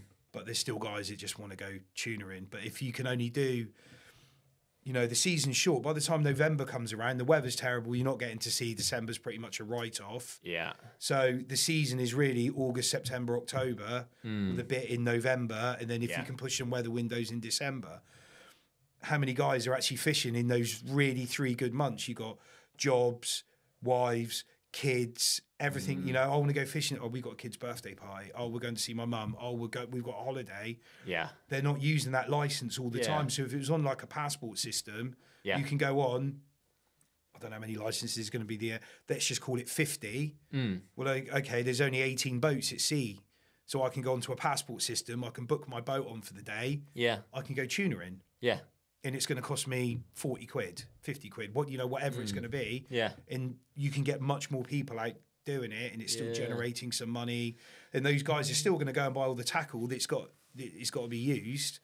But it's pushing more people out there doing it. Yeah, yeah, and it's making it fair, isn't it, and equitable. Yeah. Because otherwise you end up with the same guys getting licenses every single year. And then, like they're talking about it this year. So we got a license last year. We went and spent a whole bunch of money because obviously we've never been tuna fishing before. So we didn't have any of the right kit. So everybody went out and bought kit. Well, what if those 30 boats don't get licenses this year? Yeah. And you bring new people in, which I get, but these 30 guys are going to be well disgruntled. That wrap's going to look a bit silly, just pollock fishing, isn't it? It is going to look very silly. Yeah, it's going to look very silly. Just pollocking. And it's like, somebody at some point, hopefully this fishery just progresses into something absolutely amazing. I hope so. Yeah. It already is sort of, don't take for granted what it is. Huge strides have been. Yeah. People, the Bluefin Association, Angling Trust. Yeah. I think it's the Cornish Rodding Line have got something to do with it as well. Yeah. There's people like Sam Narbit, Steve Murphy, Rob Thompson. They've brought some of the private guys now in. I know Dave Mordecai's helping with it. Will Parkinson's helping. None of these guys are getting paid for doing this. Yeah. They're all sat on Zoom calls for large amounts of time. They're all putting their points forward. Yeah. And they're trying to hash out isn't the right word, but they're trying to systematically go through all these different options in, that's not really going to work, but that sort of works. Yeah. And it all just takes time. But at least there's these conversations going on within it all to try and, because everybody wants the best for it. Yeah. There's nobody that wants this to go away anytime soon. And they don't want to turn it into a shit show out there where people are getting pulled over the side of the boat because they've taken a wrong wrap on a leader and that fish runs, you've taken a suicide wrap, you're going in. Yeah. It has to be safe while you're out there, but at the same time, you want everybody to enjoy what's going on down there whilst they come to Devon and Cornwall and spend some money at the same time. It's good. It's good for the counties. Yeah. We are at the butt end of it, aren't we? We know as soon as you start coming out from London, it just gets less and less noticed all the time. And well, people probably won't see it when they holiday in Cornwall, but like mid-Cornwall, it's got the highest rates of child deprivation in England. St Austell, look at it. You go into St Austell and it's just like, whereas you go to St Ives, Padstow, but even like Penzance is right on the coast. It's still, they're going to come at me now, the Penzance, but it's not like that affluent area that you would think it would be, because you can now jump on an EasyJet flight to Spain cheaper than you can holiday in the UK. So all those Victorian seaside towns, one of which we are sat in at the moment, really gets the butt end of everything. And it's like, I'd love to see tourists down here spending all that money. We still get them in the summer, but it's a very niche window we get them in. COVID was amazing for it. Yeah. You never saw so many people down here. Yeah. But as soon as they open the flights up again, it's $3,500 for a house down here for a week, when you can take the whole family to Spain for probably 2. Yeah. And you've got more sun, you've got a bit of warmer water, all those sorts of things. And So we suffer on that end of it, whereas but here's this something could be that's that lifeline amazing, back into it. Yeah, it's world class fishing. Done sensibly, it could be sustainable. You could, really support a species and sort of marine ecology, and support the local economy. they're and all those phenomenal people. fish. Yeah, and it's a brilliant opportunity to do something positive. Do you think there's a hit from the tuna? Because I hear this quite a lot. We see it at Start Point. You've got the boys that launch the boats off like B-Sands, the bass boys. Yeah. They go up to start. Yeah, The tuna are there. They just can't. They can. the bass go quiet. Yeah, the bass go quiet. Yeah. You hear this. You hear it quite often that the tuna are just here eating absolutely everything. Do you think that's going to have an impact, Well, or is it just? yeah, I mean, again, it's these predator-prey interactions. So they're there because there's plentiful food. If there's not plentiful food around, they'll go somewhere else where there's food. So if they've, whacked a few shoals. But the other thing is their feeding method. They're not going after individual fish. They're ram feeding big shoals. So, you hear this a lot with salmon and sea trout. The numbers are going down because the tuna have arrived. If I was a tuna, would I go after these few individual, one of those 60 fish going back to the dart, or are you going to go after a Huge ton sprat thing of of herring. or of sauries? Yeah. I mean, it's sort of it's very easy to draw a correlation between this has happened and this has happened, so they must be related. But So they've got very small stomachs, tuna. I saw it because I fished for them commercially in 23. okay, And when you bring them to the boat, after everything's been dispatched, you have to gut them. yeah, And you cut them in a certain place. You put your hand in. There's these three. I likened it to guitar strings. Snap them. Yeah. Cut the gill plate out. Cut the gills out, and the whole lot comes up through. Okay. And on 150-pound fish or something like that, the stomach's about that big. yeah, And I was super interested in all this stuff. I couldn't get involved in the dispatch. I'm a catch and release angler. I couldn't get involved in Yeah. that bit of it. But I was on the boat because I got invited. Long story why, I've probably told the story, but they were fishing other companies' gear. And I hadn't launched tuna gear at that stage. And in the end, it took them 3 attempts to get me on the boat. And I was like, if I don't take it, someone else is going to go out there anyway. Yeah. But I can fish my gear against these other companies' gear and do some real comparisons. yeah, And then once these tuna were coming on board and you got the guts sat there, I was like, oh, I wonder what's actually in it. And I'm cutting Yeah. stomachs open and I'm looking at all these different parts of them. And you cut a stomach open and it's just blobs of sprat in there. yeah. The biggest thing I pulled out of there was a cuttle bone. Mm, There was no rotting pollock in there or anything like that. It was all that's really interesting. all Yeah, sub 3-inch stuff Yeah. that they were feeding on. yeah. But I was cutting all sorts of bits open and just look at the blood that's still sat in this. And That's fascinating. it was fascinating stuff. But one of the things I would when I first looked in the stomach, I'd heard these stories they were eating everything. yeah, And from all those fish we caught, which was probably about 2 tons worth of fish, yeah. I never saw anything bigger than a cuttle bone in there. No yeah. big fish head that's left over or Yeah. anything like that. It's all super, super small Yeah. stuff. Yeah. And that's what you see at start. You see the sauries Yeah. running across the top of the water. Yeah. Or when we're trying to find them, if we're not visually seeing tuna on the surface, we're using the sounders and we're picking up the big red balls of bait. Yeah. And then we're just working those areas Yeah. until the tuna appear. So you're and then- saying it's sort of a sprat-sized fly about that kind of size. would Yeah, be yeah, your- yeah, match the yeah, hatch. yeah, match the hatch. Yeah. Pilchard or herring or something like Yeah, that. It's yeah. very, very small stuff. Small, oily things. Yeah, I haven't seen one eating a pollock, but Yeah. I thought I'd ask just because you hear those stories, don't you? And it's You do, but it's you've got experience, you've got the data there essentially that you've gone out, you've looked at it, and you know the answer. It's very easy to see stuff happening and say, well, this must be to blame. Well, actually, you don't. You can't draw that direct comparison between the two. Sort of. I used to work in genetics of salmon populations, and you see people say, well, we started this hatchery and then the fish population bounced back. It must be because of this. You then do the genetics and show that actually they're recolonized naturally, and the hatchery fish did nothing positive, actually had a negative influence, if anything, on the population. But you see one thing happen and then see something else happen. You think, well, that must be the case. But until you actually go out and test it, you don't know for sure, do you? no, Fair play. yeah, data is key. We Yeah. talk about Yeah. if we're doing something in like my self-storage company, is this the right time to go invest in more containers or something like that? And just because I've got a couple of we're full, okay, we'll go and buy some containers. Well, we'll go back. the 7 years that yard's been there because we've got all the data and we can look when we're busy and when we're quiet. Yeah. You can start using data to drive growth instead of just going, oh, you know, we're just particularly full at the moment. We'll go and have a massive spend on a load more containers. Because those people might come out of storage at the end of the month, and also you've got 4 empty ones and 10 brand new ones that are empty. Yeah. Whereas you start going, okay, we've got the spring bounce back. People have come out of winter. They're now thinking about housing projects. They're going to do this. We've got people moving, all of a sudden. Now it's the right time to go and buy containers. We might have a couple of empty ones, whereas you wouldn't normally buy them then. But you can look at the data and go, well, they'll be gone in a minute. And I'm going to be turning people away, so let's go and get some extra containers and bring them in. Yeah. Data is key with everything, isn't it? Yeah, yeah. Data drives everything. Absolutely, mate. Yeah. Well, Right. Happy? I mean, yeah. I mean, it's been a wicked talk. There's going to be a lot of people going to listen to this and they're going to be like, "Fucking yeah," because we've spoke about things that. I'm sure there'll be fucking no as well. Andy's been chirping off again about things that he But should at be the end of the talking day, about. we've covered some stuff, like say that I said to you earlier on. Anglers should be talking about these things. Yeah, Because yeah. it directly affects what we're doing. In a super positive way as well. There's nothing that we talked about that's negative. Yeah, we're not shitting on anyone. Yeah, it's an open We've conversation. constructively spoke about Everyone's got a vested interest in what's going on our waters, commercially, recreationally. There's still money coming in from every angle. You might be making your living from that and being impacted, but there's guys that are spending their income to go into that fishery as well, which are being impacted.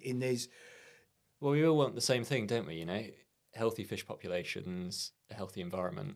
Yeah. It's good for all of us, isn't it? Fuck yeah. It's, you know, you get good fishing, the world's happy, you know, jobs are good, and, you know, and you can harvest some of those fish and it puts food on the table, you know. Yeah. I think that's a super positive one. Mate, too. that's it, mate. Yeah. I really enjoyed this one. I didn't know where it was going to go. I thought Jesus was going to hover in, walk on water. But it was really interesting. I'm really glad you came down and we had this conversation. cheers. No, thanks for I having really me on. enjoy it. I do, like from talking to Lucy and stuff, I really enjoy that side of it because it's not something that I see on an everyday. I'm just dropping a lure down and catching a fish, and you know, you just assume those fish are always going to be there, and they're not always going to be there. And there's contributing factors to why they won't be. So I really enjoyed it. I've taken loads away from it.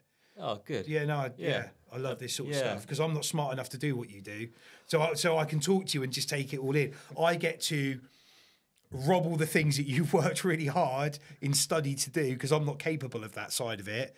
But I can have that conversation with you, and I wish there was more guys doing what you do that would come on to these different sorts of platforms and do this sort of stuff. Like guys like you having your own YouTube channel doing, I'm going to talk about this, I'm going to talk about that, and getting that sort of message out. Yeah. So I'm really glad you came on. Thank you very much. No, thank you for having me. It's been really nice super to chat enjoyed and it. learn about tuna. I mean, it's, you know, it's sort of those two sides to life of fish and fishing. You know, it's not really two sides, but you know, you see a lot of anglers and they sort of, scientists don't know, and then scientists saying, well, you know, it's annoying anglers, this, that, and the other.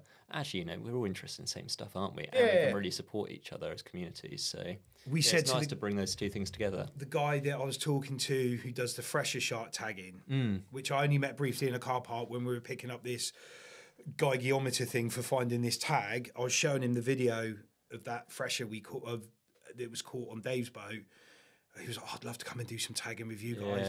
Yeah, mate, jump on whenever you want. Like, is that Francesco and Lucy's group? I think it was, I only met him briefly. He's done like his own like Thresher Shark t-shirt he's made for himself. Has he? Loves them. It was dark, we're in a car park, it was a bit rainy. It looked Sounds like a bit seedy. It looked like a dodgy drug deal going on to me. I've got this Spanish guy with me, we're meeting another foreigner in a car park, and it's just like jump in a car and this like black and the tags do look like explosives, don't they? So, you know, we didn't have the tag on us at that time. It was still 20 odd miles off the coast. But we turned up. There was like a black flight case, got handed from one foreigner to another, and the Englishman drove them off quickly out of a car park. And it was like, what's wrong with that? Yeah, it looked good. It looked good. I wish I'd filmed it because we've just had Martin just sent us. We filmed the whole thing. Yeah, it's all been put together for the next episode of the Tuna Chronicles. We were just waiting for Martin to send us the tracking information. Yeah, and because it's all like ICAT data, he was like, "I've got to give it to them first before you go and stick it on YouTube and things like that." So we had to wait for that to all sort of get signed off, and they were happy that they had the data first, and now it's hopefully it'll be out next week. I think Oh, it's wicked. all just been Yeah. put together. Keep an eye out. Looking forward to it. Yeah. Sweet. Right. Thanks for coming. Thank you for listening. Make sure you like and subscribe. It's free. Give us a share. Helps us out. Give us a comment. Yeah, all of them, for good or for bad. It's and we'll see you on the next Sunday sessions. Thank you for listening, mate. Cheers, Dan. Thank you for coming Thank down. you. Really Thank you, enjoyed mate. it. Cheers, buddy. See you soon. Thank you. Bye.